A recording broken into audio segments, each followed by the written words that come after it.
कोई एक, एक पेपर या दो पेपर, एक या दो पेपर पेंडिंग है और वो उन्होंने मई में देना है। ठीक है, आई रिपीट, अभी सिर्फ मुझे दो कैटेगरी के लोग बताएं। नंबर वन, वो लोग जिनका पीआरसी 100% क्लियर है या एग्जेम्प्ट है और वो कैफ में आएंगे। नंबर टू, वो लोग जिनका पीआरसी का एक या दो पेपर पेंडिंग है, दो से ज़्यादा पेपर्स पेंडिंग नहीं है, उन्होंने वो पेपर्स मई में देने हैं और उनकी भी कैफ की अटेम्प्ट सितंबर बनेगी। ठीक है, अच्छा, और ठीक है, इसका मतलब मेजॉरिटी यहाँ पर जो स्टूडेंट्स हैं, मेजॉरिटी जो स्टूडेंट्स हैं वो वाले हैं कि जिनका एक या दो पेपर्स पेंडिंग है या फिर उन्होंने जो है वो अपना पीआरसी पूरा क्लियर कर लिया है और वो कैफ की तरफ जाएंगे। अच्छा, इसके अलावा जो लोग बच गए हैं, जो लोग बच गए हैं जिन्होंने अभी तक रिप्लाई नहीं किया, जो लोग बच गए हैं वो ज़रा खुद ही बता दें कि उनके 3 पेपर पेंडिंग है, 4 पेंडिंग है, मई में देने हैं, जुलाई में देने हैं, पीआरसी क्लियर नहीं हो रहा, क्या आपकी कंडीशन है। थोड़ा सा मुझे अपनी ऑडियंस को मालूम करना है ताकि जो मेजॉरिटी ऑडियंस हो उस हिसाब से मैं अपनी जो है वो बात आप लोग तक पहुंचा रहा हूँ। साथ में जो दूसरे लोग बच गए हैं वो भी ज़रा ज़रूर रिप्लाई करेगा। अच्छा, 3 हैं मार्च में पहली अटेम्प्ट थी मेरी, ठीक है, 3 बाकी हैं, 3 पेपर्स रिमेनिंग है। सही है। अच्छा, अब देखिए यहाँ पर कुछ जो है वो डिस्कशन मैं करता हूँ। डिस्कशन को थोड़ा सा हम मुख्तसर रखेंगे, तकरीबन 10 मिनट 15 मिनट मैं आपसे बातचीत करूँगा। उसके बाद 15-20 मिनट जो है वो सर मुर्तज़ा आप लोगों को जो है वो थोड़ी सी गाइडेंस और काउंसलिंग देंगे। यहाँ पर जो हमारे पास स्टूडेंट्स ऑनलाइन हैं, मेजॉरिटी ऐसे हैं कि जिनके एक या दो या कुछ लोगों के 3 पेपर्स पेंडिंग हैं और उन्होंने मई में इंशाल्लाह ताला अपना पीआरसी वाइंड अप करना है। या यहाँ पर वो बच्चे मौजूद हैं जिनका पीआरसी 100% क्लियर है। पहले मैं आप लोगों से 4-5 मिनट कुछ बात कर लूँगा, कुछ आप लोगों को चीज़ें समझा दूंगा, बता दूंगा, डिस्कस कर लूँगा। फिर इंशाल्लाह ताला सर मुर्तज़ा जो है वो 15-20 मिनट आपसे बात करेंगे और उसके बाद इंशाल्लाह आप मुझसे या सर मुर्तज़ा से, हम में से किसी से भी जो है वो आप क्वेश्चन एंड आंसर्स का एक सेशन हम रख लेंगे जिसमें आप क्वेश्चंस और आंसर्स पूछ लोगे। सबसे पहली चीज़, कोई भी बच्चा जिसका पीआरसी क्लियर है या मई में उसको पीआरसी का एक या दो पेपर्स देने हैं, ठीक है, मैं उन बच्चों की बात कर रहा हूँ जिनका या तो पीआरसी 100% क्लियर है या फिर मई में उसने पीआरसी का एक या दो पेपर्स देने हैं, जो कि मेजॉरिटी यहाँ पर है। इन बच्चों को मैं हाईली रिकमेंड करूँगा कि वो सितंबर की अटेम्प्ट में कैफ के चारों ग्रुप ए के पेपर्स दें। उसकी रीज़न मैं बार बार आप लोगों को ग्रुप्स वगैरह पर भी बता चुका हूँ, आज एक बार दोबारा से मैं जो है वो रिपीट भी कर देता हूँ। ठीक है, अच्छा, सर मुर्तज़ा भी ऑनलाइन है, मैं उनको भी जो है वो होस्ट बना दूं सर।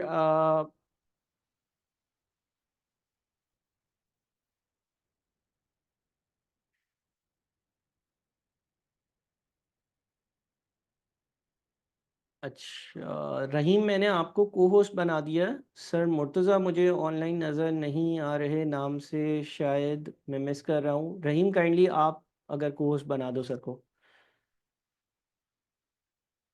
सर मुर्तज़ा या तो आप मैसेज कर दें जिस आईडी से आप ऑनलाइन हैं। मुर- ठीक है, ठीक है सर, आपको भी मैं को होस्ट बना दिया मैंने। अच्छा सर, मैं आपको भी पिन कर देता हूँ ताकि आपकी भी स्क्रीन जो है वो साथ में ही शेयर हो जाए। स्पॉटलाइट व्यू, एक मिनट। ठीक है सर मुर्तज़ा, आपको भी होस्ट बना दिया मैंने, बस 2 मिनट में लेता हूँ इंशाल्लाह उसके बाद। अच्छा, आपको भी मैं जो है वो, ठीक है सर मुर्तज़ा भी हमारे साथ ऑनलाइन आ गए बच्चों।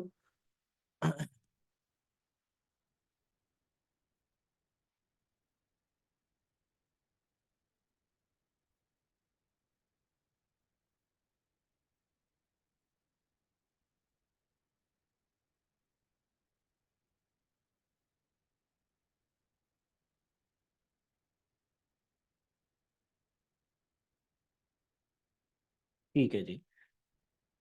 अच्छा सर, आप भी मेरे ख्याल में थोड़ा सा हाई हेलो कर लें, उसके बाद फिर मैं 5-10 मिनट बात करता हूँ, फिर जो है वो आप बात कर लीजिएगा। दोनों की स्क्रीन मेरे पास शेयर हो रही है, आई होप बच्चों आपके पास भी सर मुर्तज़ा और मेरी दोनों की स्क्रीन आपको नज़र आ रही होगी। कंफर्म कर दीजिएगा हमें चैट बॉक्स में। Sir over to you.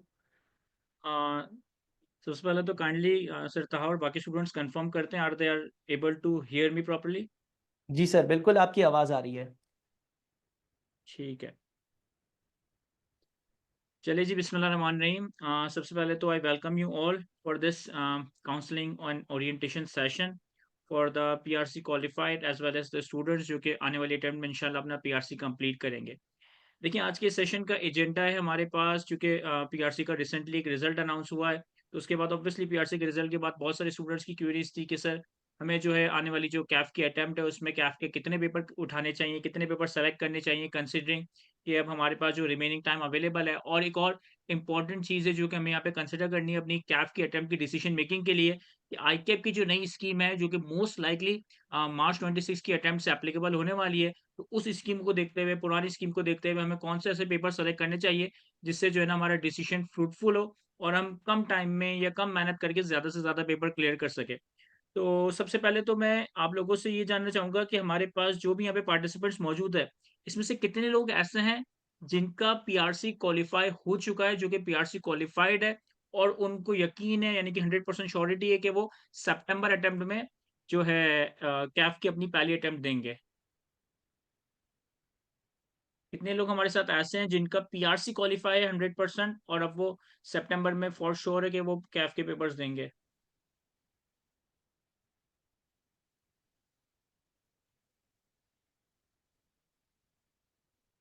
अच्छा, कितने लोग ऐसे हैं जिनका अभी पीआरसी का ही 1 या 2 पेपर रह गए और वो ये सोच रहे हैं कि हम मई के अंदर ये 1 या 2 पेपर देकर अपना पीआरसी कंप्लीट कर लेंगे और जब मई में हम पीआरसी के 1 या 2 पेपर देकर अपना पीआरसी क्वालीफाई कर लेंगे, कंप्लीट कर लेंगे, तो फिर हम जो है सितंबर के अटेम्प्ट में कैट के पेपर्स दे रहे होंगे।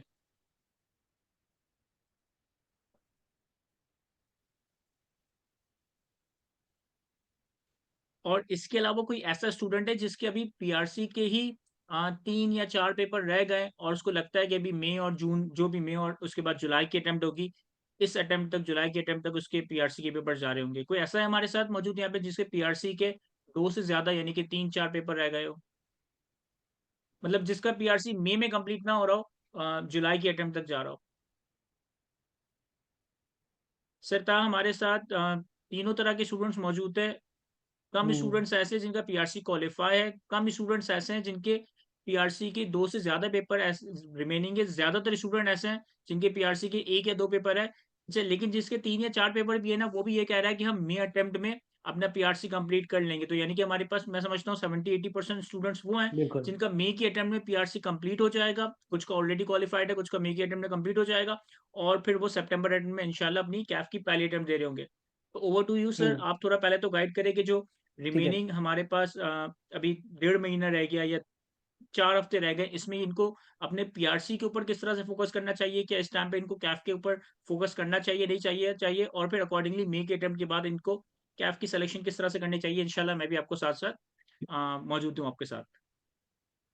ठीक है सर, डन है। मैं बस 5-10 मिनट बच्चों से इंशाल्लाह बात करता हूँ, फिर जो है वो आप इनको डिटेल में कैफ़ की गाइडेंस दे दीजिएगा।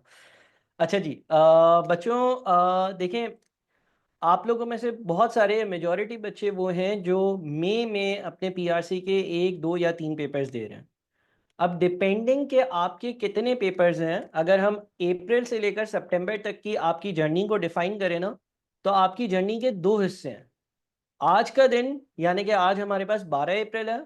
एक आपकी जर्नी का वो हिस्सा है जो 12 अप्रैल से शुरू होगा और आपका जब पीआरसी का आखिरी पेपर होगा उस दिन तक होगा।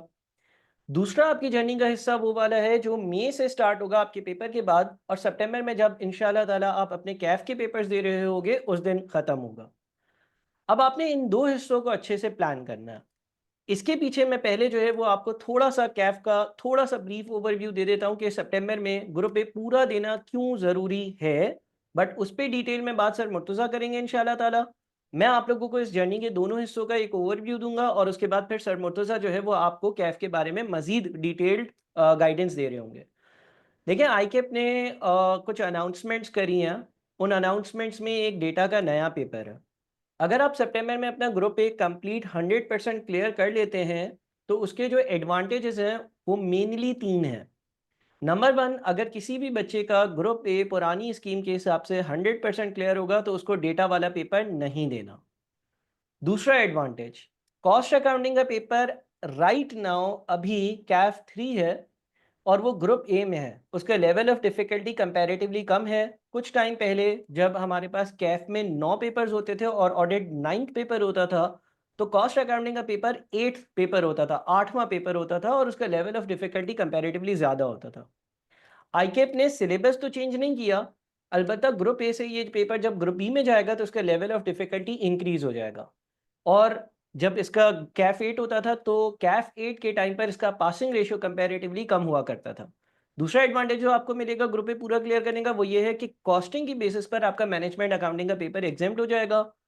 थर्ड चीज ये है कि जब लॉ का पेपर अभी लेंगे, that is your business law, तो नया वाला जो लॉ का पेपर आ रहा है जिसमें एक ही पेपर में कंपनी और बिजनेस लॉ कंबाइंड है, आपका आईकेप का 50 मार्क्स का पेपर होगा। आपने पूरा पेपर दोबारा नहीं देना होगा।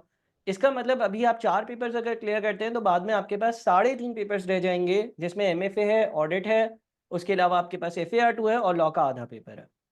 तो ये तो मैंने सिर्फ इस बात पे आपको थोड़ा सा एक फोकस रख दिया, आप लोगों को थोड़ा सा गाइड कर दिया कि why clearing group A in September is important for you.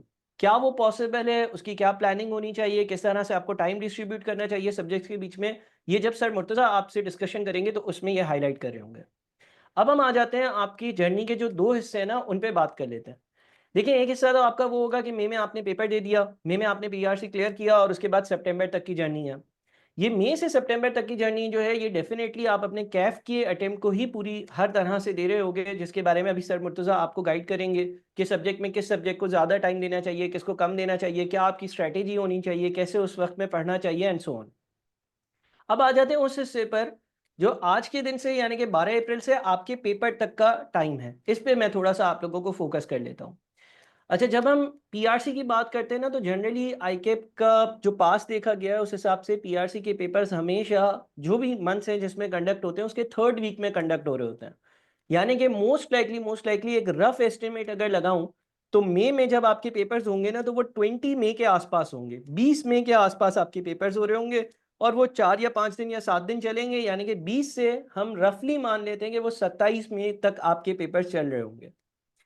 अब अभी का जो टाइम है ना, इसके आपके 2 हिस्से करने हैं। नंबर 1, मेरी सजेशन पर्सनल एक सजेशन है, उसके बाद फिर स्पेसिफिक केस पर भी मैं आता हूँ। पर्सनल सजेशन ये है कि अप्रैल के जो 16 दिन है, अप्रैल के जो 16 दिन है, ये आप इन्वेस्ट करें कैफ की तैयारी के लिए। डिपेंडिंग, अभी मैं थोड़ा सा स्पेसिफिक हूँगा इसके लिए, डिपेंडिंग कि आपके कौन से सब्जेक्ट्स में आपने पीआरसी के देने हैं या कितना आपने पढ़ा हुआ है। लेकिन एक जनरल ओवरव्यू ये है कि ये जो अप्रैल के 16-18 दिन आपके पास बचे हुए हैं, इसमें आप कैफ को कुछ ना कुछ टाइम दें। फॉर एग्जाम्पल आप कैफ 1 पिक कर लें। लेट से कोई बच्चा है जिसने पीआरसी 4 देना है मई में उसने पीआरसी 4 का पेपर देना है, यानी कि इंट्रोडक्शन टू अकाउंटिंग का पेपर देना है।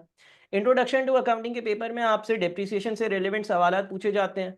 आप क्या करें कि आप FAR1 का डेप्रिसिएशन वाला एरिया अभी कवर कर लें। उससे होगा ये कि थोड़ा सा आपका कैफ का बाद का प्रेशर भी कम हो जाएगा और इंट्रोडक्शन टू अकाउंटिंग के लेवल का डेप्रिसिएशन का topic, property plant and equipment की तमाम नॉलेज आप FAR1 वाली जब लेकर जाएंगे तो वहां पर आप अच्छा परफॉर्म करेंगे। सेकेंडली, इसी तरह से आपके पास जो है वो इन्वेंट्री का एरिया है।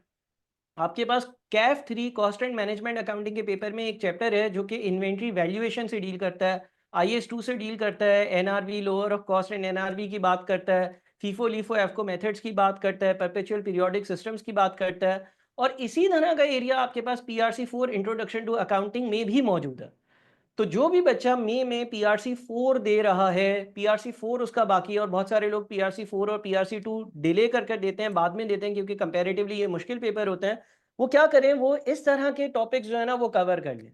अगर उनके पास टोटल टाइम नहीं है, ज़्यादा टाइम कैफ को नहीं दे सकते, शायद 3 सब्जेक्ट्स हैं, लेकिन आप ऐसा तो कर सकते हैं ना कि आप FAR1 में से पिक कर लें IS16 वाला एरिया जो आपको सब्सिट्यूट या हेल्प आउट करेगा आपके इंट्रोडक्शन टू अकाउंटिंग में। आप कैफ 3 से पिक कर लें इन्वेंट्री वैल्यूएशन वाला एरिया जो अगेन आपको हेल्प आउट करेगा आपकी पीआरसी की तैयारी में। तो इफेक्टिवली एक तीर से 2 शिकार हो रहे होंगे। आप अपना कैफ का बर्डन भी रिड्यूस कर रहे होंगे क्योंकि बहुत सारे लोग अभी ये सवाल पूछेंगे जो आएगा फ्यूचर में कि 3.5 महीने में क्या कैफ हो सकता है या नहीं। दूसरी बात ये है कि आपके पीआरसी की भी तैयारी हो रही होगी। अच्छा, अब आपके कौन से पेपर्स पेंडिंग हो सकते हैं? देखिए, मेजॉरिटी स्टूडेंट्स के पीआरसी 2, पीआरसी 4 ये 2 पेपर्स पेंडिंग होते हैं जो वो आखिरी अटेम्प्ट में जाकर देते हैं, या अल्लाह ना करे लेकिन जनरली ये 2 पेपर्स ऐसे होते हैं जो क्योंकि डिफिकल्ट होते हैं तो रुक भी जाते हैं। अब अगर आपने मई में ये 2 पेपर्स देने हैं तो मेरी सजेशन ये होगी कि 1st मई से लेकर 20th मई वाला जो टाइम है ना, वो आप अपने पीआरसी के पेपर्स के लिए डेडिकेट कर दें कि भाई ये 3 हफ्ते मैं पीआरसी ही पढ़ूँगा। अभी का जो टाइम है वो आपका कैफ में होना चाहिए, या एटलीस्ट अभी के 10 या 12 दिन आप जो है वो कैफ को ज़रूर दें, ताकि आप जब मई की अटेम्प्ट के बाद अपनी कैफ की जर्नी रिज़्यूम करेंगे, तो आप पे बहुत ज़्यादा प्रेशर नहीं होगा, आपको एक फ़ैमिलियरिटी होगी, आपको चीज़ें पता होंगी। तो ये एक जनरल प्लानिंग है। आप लोगों की कोई स्पेसिफिक क्वेरीज हो सकती हैं कि सर पीआरसी में मेरा एक्स पेपर वाई पेपर है और मैंने अभी तक पढ़ा नहीं है, तो उसकी क्या स्ट्रेटेजी हो, वो इंशाल्लाह जो हम एक क्वेश्चन एंड आंसर्स वाला राउंड बिल्कुल एंड में करेंगे, उसमें हम ज़रूर डिस्कस कर रहे होंगे। अब मैं सर मुर्तज़ा को बोलूँगा कि वो कैफ़ की जर्नी को थोड़ा-सा, यानी कि मई से लेकर सितंबर तक का जो टाइम पीरियड है, उस पर ज़्यादा नज़र डालें और उसको थोड़ा-सा डिफ़ाइन करें, डिस्क्राइब करें। इंशाल्लाह उसके बाद मैं और सर मुर्तज़ा दोनों आप लोगों के क्वेश्चंस को आंसर करेंगे और क्वेश्चन से इंशाल्लाह बात आगे बढ़ती जाएगी और आपको मज़ीद क्लैरिटी इंशाल्लाह मिलती जाएगी। Sir Murtaza, over to you.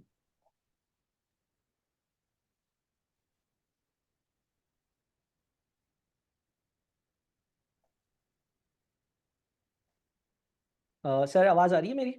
जी, जी, सर। जी।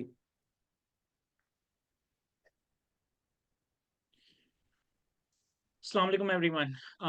आई होप कि आप लोगों को सर ताहा ने क्या कहते हैं कि जो सब्जेक्ट रेलेवेंस के हिसाब से कि पुरानी स्कीम में कौन सा सब्जेक्ट, नई स्कीम में कौन सा सब्जेक्ट, पुरानी स्कीम में हम कौन सा सब्जेक्ट पास कर लें तो नई स्कीम में हमें उसका क्या एडवांटेज, क्या बेनिफिट हो रहा होगा, कौन सी एग्जामेशंस मिल रही होगी, इसके हवाले से जो चीज़ें गाइड की हैं वो आपको अच्छे से क्लियर हुई हुई होगी। स्टिल मैं एक बिल्कुल क्विक सा रिकैप कर देता हूँ कि हमारे पास जो ऑटम 25 की कैफ की सिलेबस गाइडलाइन है, as per the old scheme, उसमें आपके पास कैफ में ग्रुप ए में 4 पेपर्स हैं। Financial accounting and reporting 1, tax practices, cost and management accounting and business law. ये 4 पेपर्स हैं जो कि करंट स्कीम में आपके कैफ के ग्रुप ए का पार्ट है, जो कि करंट स्कीम में आपके कैफ के ग्रुप ए का पार्ट है। और इसके अलावा फिर ग्रुप बी के बाकी 4 पेपर्स हैं, फाइनेंशियल अकाउंटिंग एंड एफएआर 2 है, एमएफए है, कंपनी लॉ है, ऑडिट एंड एश्योरेंस है। अच्छा, रिसेंटली तकरीबन मेरा ख्याल है कि 2 से 3 दिन पहले आईकेएप ने अपनी नई स्कीम की जो सिलेबस गाइडलाइंस है, वो अभी फिलहाल आईकेएस के स्टूडेंट्स के साथ तो नहीं, लेकिन जो रीट्स हैं, जो कि आरईटीज़ हैं, जो कि इंस्टीट्यूट्स हैं, उनके साथ शेयर की है। तो ये मैंने आपके सामने एजुकेशन एंड ट्रेनिंग स्कीम 2025 जो नई आईकेएप की स्कीम है, उसका भी एक आउटलाइन मैं आपके सामने ओपन करता हूँ। इसमें अगर आप देखेंगे तो इसमें आपके पास कैफ में ग्रुप ए में अगेन 4 पेपर्स ही हैं, लेकिन इन 4 पेपर्स में से एक पेपर थोड़ा-सा डिफरेंट है। फाइनेंशियल अकाउंटिंग एंड रिपोर्टिंग वही पेपर है जो कि एक्जिस्टिंग स्कीम में एफएआर 1 के नाम से था। टैक्स प्रिंसिपल्स एंड कंप्लायंसेस वही पेपर है जो कि एक्जिस्टिंग स्कीम में आपके पास टैक्स प्रैक्टिसेस के नाम से था। Business sorry data system and risk Kaif 3 का जो ये पेपर है, ये इंटायरली नया पेपर है, जो कि कैफ की या आईकेप के करंट सिलेबस का पार्ट नहीं था। करंट सिलेबस में इस तरह का कोई सब्जेक्ट नहीं है और नई स्कीम के अंदर ये बिल्कुल एक नया सब्जेक्ट, एक नई चीज़ आपके कोर्स का पार्ट बनाई जा रही है। और इसके बाद फिर है Kaif 4 that is business law dynamics. और करंट स्कीम में बिज़नेस लॉ कैप 4 और कंपनी लॉ कैप 7, ये 2 सेपरेट पेपर्स आ रहे हैं। नई स्कीम में इन दोनों पेपर्स का कोर्स इस कैप 4 के पेपर के अंदर कंबाइन कर दिया है। अब सर कहानी ये कहा कि आपकी जो आने वाली अटेम्प्ट है, आपकी आने वाली जो अटेम्प्ट है, उसमें बहुत ज़्यादा आपको फ़ायदा, बहुत ज़्यादा बेनिफिट होने वाला होगा। अगर आप अपनी आने वाली अटेम्प्ट में कैफ के चारों पेपर्स क्लियर कर लेते हैं, तो एक्चुअली तो आपने 4 पेपर्स दिए हैं, एक्चुअली तो आप 4 पेपर्स पास करेंगे। लेकिन एक इक्वेशन ऐसी बनेगी कि ऑटोमैटिकली नई स्कीम की इम्प्लीमेंटेशन से आपके 4 नहीं बल्कि 5 पेपर्स क्लियर हो जाएँगे। आपके 4 नहीं बल्कि 5 पेपर्स क्लियर हो जाएँगे। किस तरीके से? देखिए, अगर आपने पुरानी स्कीम का एफएआर 1 पास किया, नई स्कीम में आपका एफएआर 1 एग्ज़ाम्प्ट होगा। आपने पुरानी स्कीम में टैक्स पास किया, नई स्कीम में आपका टैक्स पास होगा। आपने पुरानी स्कीम में कॉस्टिंग एंड मैनेजमेंट अकाउंटिंग पास किया, नई स्कीम में ग्रुप बी का आपका मैनेजमेंट अकाउंटिंग का पेपर एग्ज़ाम्प्ट होगा। आपने पुरानी स्कीम में बिज़नेस लॉ का एक पेपर पास किया, नई स्कीम में जो बिज़नेस लॉ डायनामिक्स है, इस पेपर का 50% पोर्शन आपका पास होगा और 50% पोर्शन आपको नई स्कीम में देना होगा, जो कि कंपनी लॉ का पेपर है। ये 4 पेपर्स तो हो गए FAR 1, tax, management accounting and business law.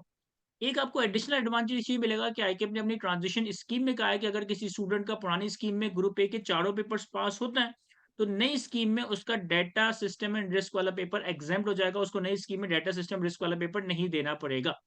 अगर कोई स्टूडेंट ऑटम 25 सितंबर 25 के टर्म में अगर ये 4 पेपर कैफ ग्रुप ए के पास कर लेता है, तो नई स्कीम में financial accounting and reporting, taxation, management accounting, business law, data system and risk, यानी कि उसके सारे 4 पेपर एग्ज़ाम्प्ट होंगे। मैं सारे 4 इसलिए कह रहा हूँ, कैफ 1, कैफ 2, कैफ 3, कैफ 5 ये तो 100% एग्ज़ाम्प्ट होगा और कैफ 4 का आपका 50% पोर्शन एग्ज़ाम्प्ट होगा, आपको सिर्फ रिमेनिंग 50% पेपर देना होगा। तो बहुत ज़्यादा मैं समझता हूँ कि बड़ा एडवांटेज है कि अगर आपके एक पेपर से जान छूट रही है, तो अगले 3 महीने, साढ़े 3 में जो भी है, इसमें फुल जान मारकर अपना पीआरसी भी कंप्लीट करें, पहले तो मई में और फिर जो रिमेनिंग 3 महीने हैं, उसके अंदर अपना कैफ भी कंप्लीट करें। इसके बाद यहाँ पे सबसे बड़ा सवाल ये क्रिएट होता है कि सर अगर हमारा अभी कैफ अभी हमारा मतलब लेट्स से हमारे पास कुछ स्टूडेंट्स ऐसे हैं जिनका पीआरसी ऑलरेडी कंप्लीट है और कुछ स्टूडेंट्स ऐसे हैं जिनका मई के अटेम्प्ट में पीआरसी इंशाल्लाह इंशाल्लाह कंप्लीट हो जाएगा। हमारी जो है दुआएँ और नेक तमन्ना आपके साथ है। मई के अटेम्प्ट में अगर हम अपना पीआरसी कंप्लीट कर लेते हैं और फिर हम कैफ के सितंबर के अटेम्प्ट के लिए 3 पेपर या सॉरी हम तो रिकमेंड करें कि अगर 4 पेपर आपने देने हैं, तो इतने कम टाइम के अंदर ये 4 पेपर कैसे हो जाएँगे? लाइक हमारे पास मई के 10-12 दिन होंगे, अ, जून, जुलाई, अगस्त ये 3 महीने होंगे और सितंबर के फर्स्ट वीक में हमारे पास कैफ के पेपर्स होंगे। देखें, ये सारी चीज़ें पॉसिबल और ये सारी चीज़ें मैं सिर्फ़ ज़बानी कलामी नहीं, बल्कि आपके साथ एक प्रॉपर प्लानिंग के साथ शेयर कर रहा हूँ, बल्कि आप लोगों के साथ एक प्रॉपर टाइमलाइन के साथ, आपके साथ एक क्वांटिटेटिव नंबर्स के साथ प्लान शेयर करूँगा। स्कूल ऑफ फाइनेंस में जो कैफ की स्मार्ट क्लासेस हैं, उन कैफ की स्मार्ट क्लासेस का अगर आप ड्यूरेशन देखेंगे ना, तो चाहे वो कैफ 1 हो, चाहे वो कैफ 2 हो, चाहे वो कैफ 3 हो, कैफ 4 हो, किसी की भी स्मार्ट क्लासेस की ड्यूरेशन जो है ना 70, 80 या मैक्सिमम मैक्सिमम हुआ तो 90 आवर्स से ज़्यादा के नहीं है। जो प्रैक्टिस वाले सब्जेक्ट है जैसे कि एफएआर 1 हो गया या कॉस्टिंग हो गया, इसके शायद 90 आवर्स हैं। जो थियोरेटिकल है जैसे कि बिज़नेस लॉ का सब्जेक्ट है, इसके तो हार्डली 45 टू 50 आवर्स है और टैक्स के तकरीबन 75 टू 80 आवर्स है। तो यानी कि आपके पास कोर्स ड्यूरेशन पर कोर्स अगर मैं ऑन एन एवरेज लगाऊँ तो वो 75 टू 80 होगा। एक चीज़ तो ये आ गई हमारे सामने। दूसरा ये कि ये ऐसा नहीं है कि 70 आवर्स के अंदर सिर्फ थ्योरेटिकल पार्ट कवर्ड है और आपने प्रैक्टिस अलग से करनी है, आपने आईकेप के पास पेपर की प्रैक्टिस के लिए अलग से टाइम एलोकेट करना होगा, ऐसा बिल्कुल भी नहीं है। ये 75 टू 80 आवर्स पर सब्जेक्ट का जो हमने आपके सामने एक कोर्स आउटलाइन प्लॉट किया है, इसके अंदर आपकी उस सब्जेक्ट की 100% कवरेज है। यानी कि आपके 100% कॉन्सेप्ट्स भी कवर है, आपके जितने रिलेटेड प्रैक्टिस क्वेश्चंस, बीबी प्रैक्टिस क्वेश्चंस हैं, वो सारी इन 70-80 आवर्स के अंदर कंप्लीट है और आईकेप के 10 से 12 अटेम्प्ट के पास पेपर के प्रैक्टिस के क्वेश्चंस भी इसी 70 टू 85 आवर्स के अंदर कंप्लीट है। तो आपके पास ये बहुत अच्छा चांस है या बहुत अच्छी अपॉर्चुनिटी है कि आप कम टाइम पे रहते हुए, कम मेहनत करते हुए अपनी ज़्यादा से ज़्यादा कवरेज, अपनी ज़्यादा से ज़्यादा कॉन्सेप्चुअल कवरेज, अपनी ज़्यादा से ज़्यादा प्रैक्टिस और आईकेप के पास पेपर की प्रैक्टिस कर सकते हो। देखो मेरे पास ना एक सिंपल सा इक्वेशन है। मुझसे कोई स्टूडेंट आके पूछता है ना कि सर मुझे कितने पेपर देने चाहिए? 2 पेपर दूँ, 3 पेपर दूँ या 4 पेपर दूँ? मेरा सिंपल सा इक्वेशन है, मैं कहता हूँ यार तुम अपनी पढ़ाई के साथ कितना एक तो सिंसियर हो, तुम अपनी पढ़ाई को लेकर कितना सीरियस हो और तुम अपनी पढ़ाई को कितना टाइम दे सकते हो। फॉर एग्ज़ाम्पल मेरी सिंपल सी इक्वेशन ये है कि अगर मई के अटेम्प्ट के बाद आप पर सब्जेक्ट 2.5 घंटे दे देते हैं ना एक सब्जेक्ट को, यानी कि अगर आप 4 पेपर दे रहे हैं तो आपको 10 घंटे की अगर पढ़ाई मैनेज कर सकते हैं, तो मैं समझता हूँ कि 3 महीने के अंदर आपकी कैफ के 4 सब्जेक्ट्स है इसकी तैयारी बहुत अच्छे से हो सकती है। सर 1 दिन के अंदर 1 दिन के अंदर 1 सब्जेक्ट को 2.5 घंटे पढ़ना और अगर हम 4 सब्जेक्ट्स पिक करें तो 10 घंटे पढ़ना ये बहुत ज़्यादा नहीं हो जाएगा? यस, मैं समझता हूँ कि अगर आपके 24 घंटे का दिन है, इसमें से आप 8 घंटे सोने की गुज़ार दें, बाकी टाइम निकाल दें, तो स्टिल ये 10 आवर एक टफ रूटीन होगा। लेकिन मैं सिर्फ़ ये 10 आवर्स की जो टफ रूटीन है आपसे 3 महीने के लिए एक्सपेक्ट कर रहा हूँ। रीज़न बीइंग कि इसके बाद आपका रिवॉर्ड बहुत बड़ा है ना। आप कैफ ग्रुप ए की करंट स्कीम में 4 पेपर क्लियर करके नई स्कीम में ऑटोमैटिकली 5 पेपर क्लियर करने मतलब आपके 5 पेपर्स एग्ज़ाम्प्ट हो जाएँगे। तो मेरे ख़्याल है it would be worth investing कि अगर अपने 3 महीने आप 10 आवर्स की बेसिस पे 4 सब्जेक्ट्स को पिक करो तो बआसानी आप इसकी कवरेज कर सकते हो और इंशाल्लाह फिर इन पेपर्स को क्लियर कर रहे होंगे। और इन ढाई घंटों के पीछे ब्रेकअप किया है। लेकिन जब भी आप किसी सब्जेक्ट को पढ़ने बैठे ना, चाहे वो टैक्स हो, कॉस्टिंग हो, एफएआर 1 हो या बिज़नेस लॉ, आप सिंपली ये करें कि शुरू का आधा घंटा रिवाइज़ करें। यानी जो चीज़ आपने कल पढ़ी, जो चीज़ आपने 1 हफ्ते में पढ़ी, जो चीज़ आपने 1 महीने में पढ़ी, डेली का आधा घंटा आप रिवीजन कर रखें। इससे क्या होगा कि आपकी कवरेज भी साथ-साथ हो रही होगी, रिवीजन भी हो रही होगी। आपने शुरू का आधा घंटा डेली बेसिस पे एक सब्जेक्ट को रिवाइज़ करने के लिए लगाना है। जो चीज़ आपने कल पढ़ी, परसों पढ़ी, 1 हफ्ते में पढ़ी, 1 महीने में पढ़ी। फिर 1 घंटे के लेक्चर्स देखने, फिर 1 घंटे के लेक्चर्स देखने। देखो 1 घंटे का अगर मैं डेली एक सब्जेक्ट का लेक्चर देखता हूँ, मेरे स्मार्ट क्लासेस का ड्यूरेशन है 90 आवर्स। मेरे पास जून, जुलाई, अगस्त 3 महीने का टाइम होगा, इवन मई के भी 10-12 दिन होंगे। मेरे पास यानी कि अराउंड 100-105 डेज़ होंगे। तो अगर मैं एक सब्जेक्ट का डेली बेसिस पे सिर्फ 1 आवर का भी लेक्चर कवर करता हूँ, तो मैं 3 महीनों में 90 दिनों के अंदर इन सब्जेक्ट्स के लेक्चर्स को कंप्लीट कर लूँगा। और शुरू में आधा घंटा आपने रिवाइज किया, उसके बाद 1 घंटा आपने लेक्चर कवर किया और उसके बाद 1 घंटा आपने लाज़मन सेल्फ स्टडीज़ भी करनी है, प्रैक्टिस भी करनी है। यानी कि फॉर एग्ज़ाम्पल मैं अभी पढ़ने बैठा और मैंने पहले उठाया एफएआर 1, तो पहले मैं आधा घंटा जो मैंने कल पढ़ा था, जो मैंने परसों पढ़ा था, जो मैंने 1 हफ्ते में पढ़ा था, मैं उसको रिवाइज़ करूँगा क्योंकि रिवीजन बड़ा ज़रूरी है। जितनी आपकी रिवीजन की फ्रीक्वेंसी ज़्यादा होगी, इतनी ज़्यादा चीज़ें आप लोगों को रिटेन रहेगी। आधा घंटा हमने सिर्फ रिवाइज़ किया, उसके बाद हम 1 घंटा नया फ्रेश लेक्चर देखेंगे। बड़ा ही इम्पोर्टेंट है कि जब आप लेक्चर देख रहे हो तो फिर आपके पास और कोई ऑब्स्टिकल, आपको कोई और चीज़ जो है ना, आपका फ़ोकस जो है ना डाइवर्ट ना कर रही है, और उसका सिंपल सा तरीका ये कि भाई अपना मोबाइल फ़ोन अपना सामने रखे ही ना। हम बहुत सारे स्टूडेंट्स ये करते हैं कि मोबाइल फ़ोन रखते हैं लेकिन उसको साइलेंट पे कर देते हैं। तो देखिए, आप मोबाइल जब साइलेंट पे भी कर देते हो और वो बजता है ना, तो आपकी नज़र वहाँ पड़ती है। आपको एक क्या कहते हैं, क्यूरियोसिटी होती है कि मैं जाके देखूँ किसका मैसेज आया। तो कोशिश ये करें कि पढ़ते वक़्त आप अपना मोबाइल अपने सामने ही ना रखें, ड्रॉवर में रख दें या किसी और कमरे में रख दें। पहले आधा घंटा मैं रिवीजन करूँगा, 1 घंटे का मैं फ्रेश लेक्चर दूँगा और फिर 1 घंटे में अपनी प्रैक्टिस करूँगा। जो भी मैंने उस लेक्चर के अंदर कवर किया, उसी के होमवर्क क्वेश्चन, उसी के प्रैक्टिस क्वेश्चन कवर करूँगा। अगर एक चैप्टर कंप्लीट हो गया, तो उसी के आईक्यू के पास पेपर के क्वेश्चन करूँगा। एक सब्जेक्ट को आप सिर्फ 2.5 घंटे देते हैं, 3 या 4 जितनी भी सब्जेक्ट्स आप अपनी कैपेसिटी को, हमारी रिकमेंडेशन तो ये है कि आप चारों सब्जेक्ट्स क्लियर करें, ताकि आपकी नई स्कीम में ऑटोमैटिकली 5 सब्जेक्ट एग्ज़ाम्प्ट हो जाए। 4 सब्जेक्ट्स के हिसाब से अगर आप डेली बेसिस पे 10 घंटे पढ़ते हैं और 90 दिन तक ये टाइम टेबल कंसिस्टेंसी के साथ फॉलो कर लेते हैं, 100 डेज़ तक ये टाइम टेबल कंसिस्टेंसी के साथ फॉलो कर लेते हैं, आपको बहुत अच्छा रिवॉर्ड मिलेगा इन द फॉर्म कि आप सितंबर 25 के अटेम्प्ट में कैफ के 4 पेपर्स क्लियर करोगे, लेकिन नई स्कीम के एप्लीकेबल होते ही आपके ऑटोमैटिकली 5 पेपर्स एग्ज़ाम्प्ट हो जाएँगे। और फिर इंशाल्लाह मार्च 26 में आप कैफ के रिमेनिंग पेपर्स अटेम्प्ट करोगे और आपकी ये कैफ की जर्नी 2 अटेम्प्ट के अंदर कंप्लीट हो सकती है। देखिए, पुरानी स्कीम में रहते हुए बच्चे को 8 पेपर्स 2 अटेम्प्ट में पास करना थोड़ा मुश्किल होता था। लेकिन आप लोगों के पास ये ट्रांज़िशन स्कीम की वजह से एडवांटेज ये है कि आप 7 पेपर्स क्लियर कर रहे होंगे और इफेक्टिवली आपके 8 पेपर्स क्लियर हो जाएँगे और आपका कैफ 2 ही अटेम्प्ट में कंप्लीट हो जाएगा। मैं इन चीज़ों पे इतना ज़्यादा फ़ोकस इसलिए कर रहा हूँ, क्योंकि देखो, अब सीए की या अब जो इस चार्टर्ड अकाउंटेंसी की प्रोफ़ेशन के डायनामिक्स है ना, वो ऐसा नहीं है जो आज से 5 साल पहले, आज से 10 साल पहले थे। लाइक फॉर एग्ज़ाम्पल कि जब हम एज़ अ स्टूडेंट सीए कर रहे थे, मैं और सर था, जब अपनी क्लासेस में होते थे, तो हमारे टीचर्स हमें बताते थे कि यार, हमने अपना जब कैफ उस वक़्त मॉड्यूल एबीसीडी कहलाया जाता था, हमने अपना जब कैफ कंप्लीट किया, तो बिग 4 हमारे पास आ रही होती थी कि यार काइंडली हमारी फर्म के अंदर आप आर्टिकलशिप के लिए जॉइन कर लें, ये हम अपने टीचर्स की बात बता रहे हैं। जब हमने कैफ कंप्लीट किया, जब लाइक मैं अपनी ये बात बताऊँ कि जब मैंने कैफ क्वालीफाई किया, तो मैंने 4 बिग 4s में अप्लाई किया था, मेरा चारों बिग 4s में हो गया था। और मुझे डिसाइड करना था कि यार, मैंने फर्गुसन्स में जाना है, केपीएमजी में जाना है, ईवाई में जाना है, और मैंने अल्टीमेटली केपीएमजी ऑप्ट किया। लेकिन आज डायनामिक्स ऐसे नहीं है। आज बहुत सारे स्टूडेंट्स मुझे ऐसे मिलते हैं, बहुत सारे स्टूडेंट्स के साथ मेरा ऐसा इंटरेक्शन होता है, जिनका कैफ फर्स्ट अटेम्प्ट में क्लियर हुआ होता है, 2 अटेम्प्ट में, 3 अटेम्प्ट में क्लियर हुआ होता है, लेकिन उनको बिग 4 से कॉल नहीं आ रही होती, लेकिन उनको बिग 10 से या टॉप ए कैटेगरी की फर्म से कॉल नहीं आ रही होती। और इसका मसला सिंपल सा ये है कि डिमांड एंड सप्लाई का प्रिंसिपल जो है ना, यहाँ पे डिस्टॉर्ट हो गया है।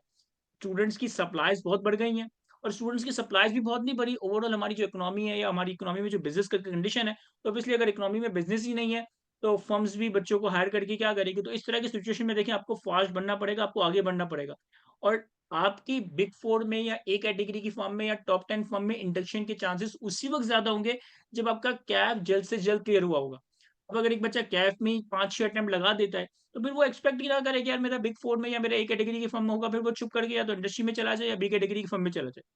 अगर आप चाहते हैं कि यार, मैंने बिग 4 में ही जाना है, मैंने एटलीस्ट ए कैटेगरी की फर्म में जाना है, तो this is the only option कि आपको सबसे पहले अपना कैफ जल्द से जल्द क्लियर करना पड़ेगा। कोई और दो राय नहीं है। हाँ, अनलेस कि आपका अ, आसिम मुनीर के साथ अगर कोई जान-पहचान है और आपको लगता है कि यार, वो जो है मेरी फर्म में इंडक्शन करवा देगा, तो फिर एक अलग बात है। फिर आप सुकून से मज़े करें। लेकिन मुझे पता है कि हमारे पास जितने लोग मौजूद हैं, उसमें से शायद 2-4% 5% लोगों के साथ इस तरह की कोई जैक लगा वो। बाकी ज़्यादातर लोग हमारी तरह के नॉर्मल बंदे होंगे, जो कि सीधे रास्ते से पहुँचने की करेंगे। तो आपका अगर कोई अच्छी जान-पहचान नहीं है, तो फिर चुप करके पढ़ाई करें। किसी की इस तरह की क्या कहेंगे, इन्फ्लुएंस को यूज़ करने की ज़रूरत नहीं है। इंशाल्लाह आप मेहनत करेंगे, कैफ को जल्द से जल्द क्लियर करेंगे। आपको किसी की हेल्प लेने की ज़रूरत नहीं पड़ेगी। आप अपने मेरिट की बेसिस पे, आप अपनी मेहनत की बेसिस पे इंशाल्लाह बिग 4 तक पहुँच जाएँगे। वन्स आप एक दफ़ा बिग 4 में पहुँच जाते हो, फिर तो आपकी एक साइड इनकम भी शुरू हो गई होगी, मतलब साइड इनकम नहीं, ऑब्वियसली आप उसके अगेंस्ट काम कर रहे होंगे। फिर आपने तो सिंपली फोकस करना है अपना सीए फाइनल के पेपर्स के ऊपर। 3 साढ़े 3 साल के आर्टिकल्स के साथ सीए फाइनल के पेपर्स देना है और पता भी नहीं चलेगा कि आपकी ये जो अगले 3-4 साल, 5 साल की जर्नी है, कहाँ निकल जाएगी। और आप कहाँ, आज लेट्स से कि आपकी एज 18 साल, 19 साल, 20 साल है और आप कहाँ 24-25 साल की उम्र तक पहुँच जाओगे कि आपका टाइम इतना तेज़ी से गुज़र जाएगा। फ़ील होता है कि सर, हम 4-5 साल इस चीज़ को दें, बहुत ज़्यादा इन्वेस्टमेंट नहीं कर रहे हैं। आप यकीन जानें, मेरा सीए का जो कंप्लीट ओवरऑल एग्ज़ाम करिकुलम है ना, मैंने सारे अटेम्प्ट अल्लाह ताला ने मेरे फर्स्ट अटेम्प्ट में क्लियर किए, तो सारे एग्ज़ाम्स मैंने साढ़े 3 साल के अंदर मुश्किल से कंप्लीट कर लिए थे। आर्टिकल्स को मिला के मेरा सीए तकरीबन साढ़े 4-5 साल के अंदर कंप्लीट हो गया। यानी 23-24 इयर्स की एज में मेरा सीए कंप्लीट हो गया। उसके बाद उसके बाद मेरे पास करने के लिए बहुत टाइम था। मैंने अपने दोस्तों को भी टाइम दिया, रिलेशंस को भी टाइम दिया, अपनी जिमिंग वगैरह को भी टाइम दिया, अपने बिज़नेसेस को भी टाइम दिया, अपनी जॉब को भी टाइम दिया। लेकिन मैटर ये करता है कि मैं उस वक़्त उस चीज़ को टाइम दूँ जो कि सबसे ज़्यादा इम्पोर्टेंट है, जो सबसे ज़्यादा मैटर करती है। जब मैं आपकी तरह 16 साल, 17 साल, 18 साल की उम्र पे था, मेरे लिए उस वक़्त सबसे ज़्यादा इम्पोर्टेंट मेरे सीए के एग्ज़ाम से मैंने सारा फ़ोकस उसी पे रखा। जब सीए कंप्लीट हो गया, अब मेरे लिए अपना फ़ोकस अपनी फैमिली है, अपनी रिलेशंस हैं, अपने दोस्त हैं, अपनी वाइफ़ है। बाकी टाइम ही टाइम बचा हुआ है। अब मैं कुछ भी कर सकता हूँ, मैं मेरे पास टाइम ही टाइम है, क्योंकि मैंने सही टाइम पे एक चीज़ क्वालीफाई कर ली, एक चीज़ कंप्लीट कर ली, और एक बहुत ही रिवॉर्डिंग प्रोफ़ेशन है। ना सिर्फ़ पाकिस्तान में, पाकिस्तान से बाहर आप कहीं भी जाएँगे, यकीन करें, मैं बहुत सारी गैदरिंग्स में जाता हूँ, जहाँ पे लॉयर्स भी होते हैं, जहाँ पे डॉक्टर्स भी होते हैं, जहाँ पे दूसरी फ़ील्ड इंजीनियर्स भी होते हैं, जहाँ पे और डिफरेंट डिफरेंट प्रोफ़ेशन के लोग मौजूद होते थे। लेकिन जब मेरा इंट्रोडक्शन होता है ना एज़ अ चार्टर्ड अकाउंटेंट, तो पता नहीं इस सीए के लफ्ज़ के अंदर ही क्या दहशत है कि लोग खुद ब खुद आपकी इज़्ज़त करते हैं। भले सामने वाला कोई लॉयर ही क्यों ना हो, भले सामने वाला इवन कोई आर्मी का बंदा क्यों ना हो, भले सामने वाला कोई डॉक्टर ही क्यों ना हो, लेकिन जब आपको एज़ अ सीए इंट्रोड्यूस किया जाता है ना, आपकी एक अलग ही रिस्पेक्ट, आपकी एक अलग ही रो, आपकी एक अलग ही दहशत होती है। और अगेन ये चीज़ ऐसी है, जब आप इस लेवल पे आ जाओगे तो ही फ़ील कर सकोगे। फॉर द टाइम बीइंग आप मेरी बात पे भरोसा ही कर सकते हो कि ये बहुत ही ज़्यादा आपको रिवार्डिंग फ़ील्ड है, ना सिर्फ फाइनेंशियली बल्कि रिस्पेक्ट पर्सपेक्टिव से भी आपको बहुत ज़्यादा अर्न करके दे रही होगी। लेकिन मैटर क्या करता है कि आपका जो अभी का टाइम है, अभी आपने पीआरसी कंप्लीट करना है, कर लिया है, लेकिन जो अभी कैफ और सीफैप की असल स्टेज है सीए की, PRC is just like an aptitude test for the entry in CA. आपने पीआरसी कंप्लीट कर लिया, आप पीआरसी कंप्लीट कर लेंगे, yes you are eligible for the CA, अब आप सीए में एक्चुअली एंटर हो रहे हो। 3-4 साल की मेहनत है, उसके बाद आपको पता भी नहीं है, आपको अंदाज़ा भी नहीं है कि आपको कितना रिवॉर्ड ये प्रोफ़ेशन दे रहा होगा। तो ये तो मैंने क्विकली समराइज़ करने की कोशिश की कि हम किस तरीके से 3 महीने में अपने इन 4 सब्जेक्ट्स को प्लान कर सकते हैं, और ये सिर्फ़ हवाई बातें नहीं हैं, आपके सामने मैंने कुछ नंबर्स प्लॉट किए कि अगर मैं एक सब्जेक्ट को ढाई घंटे दूँ, उस ढाई घंटे में आधा घंटा रिविज़न करूँ, 1 घंटा प्रैक्टिस करूँ और सिर्फ़ 1 घंटे का लेक्चर कवर करूँ, तो मैं 90 दिन के अंदर, 100 दिन के अंदर अपना कोर्स 100% कंप्लीट कर सकता हूँ। 4 सब्जेक्ट्स पे यही फ़ॉर्मूला अप्लाई करूँगा, यानी कि 90-100 दिन के अंदर अपने चारों सब्जेक्ट्स कंप्लीट कर रहा हूँगा। और इसके साथ-साथ ना, हम लोग ना हर सब्जेक्ट के एक प्रॉपर स्टडी प्लानर भी आप लोगों के साथ शेयर कर रहे होते हैं। जैसे फॉर एग्जांपल कि मैं कैफ 1 और कैफ 2 पढ़ा रहा होता हूँ, तो ये मैंने आप लोगों के सामने कैफ 1 और कैफ 2 का जो है ना course outline study plan open किया है। तो भाई फॉर एग्जांपल अगर मैं कैफ 1 की बात करूँ, तो कैफ 1 के total number of lectures 80 hours के हैं। अब 80 आवर्स के लेक्चर्स का मतलब है कि मुझे वीकली बेसिस पे कोई 4 से 5 आवर्स के लेक्चर्स कवर करने हैं। ये 4 मंथ्स प्लान बना हुआ है। आप लोगों का ये प्लान 3 मंथ्स का अकॉर्डिंगली रिवाइज़ हो रहा होगा। आपको वीक में 7 आवर्स के लेक्चर्स कवर करने होंगे। डेली बेसिस पे 1-1 घंटे का लेक्चर कवर करना होगा। आपको प्रॉपर वीक वाइज़ एक शेड्यूल बना के दिया जा रहा होगा, सिर्फ एफएआर 1 का नहीं, बल्कि ग्रुप ए के, ग्रुप बी के सारे सब्जेक्ट्स का। ताकि आप लोगों के पास डे 1 से प्रॉपर क्लैरिटी हो, आपका पाथ क्लियर हो गया भई हमने किस रास्ते के ऊपर किस पेस से चलना है। किस सीक्वेंस में हमने चैप्टर्स को कवर करना है, कौन से हफ्ते में हमें कौन से चैप्टर कवर करना है, कौन से हफ्ते में कौन से चैप्टर के कितने लेक्चर्स कवर करने हैं। ये सारी चीज़ें आपकी डे 1 से क्लियर होगी, तो इंशाल्लाह आप लोगों की जर्नी बहुत ज़्यादा स्मूथ, बहुत ज़्यादा अट्रैक्टिव हो रही होगी। तो ये तो एक शॉर्ट सी क्विक सी डिस्कशन थी, जो कि जनरल थी। अब सर आप इसमें कोई चीज़ ऐड करना चाहें तो आप भी इसमें ऐड करें, और नहीं सर, साथ-साथ बस आप लोगों मेरा को एक जो भी क्वेरीज़ वगैरह भी हो, तो वो आप चैट बॉक्स में हमसे पूछ सकते हैं। मैं और सरता इन चीज़ों के ऊपर आंसर कर जी, रहे होंगे। सर मेरा बस आपसे एक मासूमाना सवाल है। कल एक बच्चे से बात हो रही थी व्हाट्सएप पर, तो मैंने उसको जी। इनकरेज किया। मैंने बोला भाई तुम चारों पेपर ग्रुप ए के 2 सितंबर में तुम्हारा डेटा वाला पेपर एग्जेम्प्ट हो जाएगा, तो तुम्हें फायदा होगा। और यही जो आपने काउंसलिंग करी, मैंने करी, वही मैंने उसको सारी बातें बताई।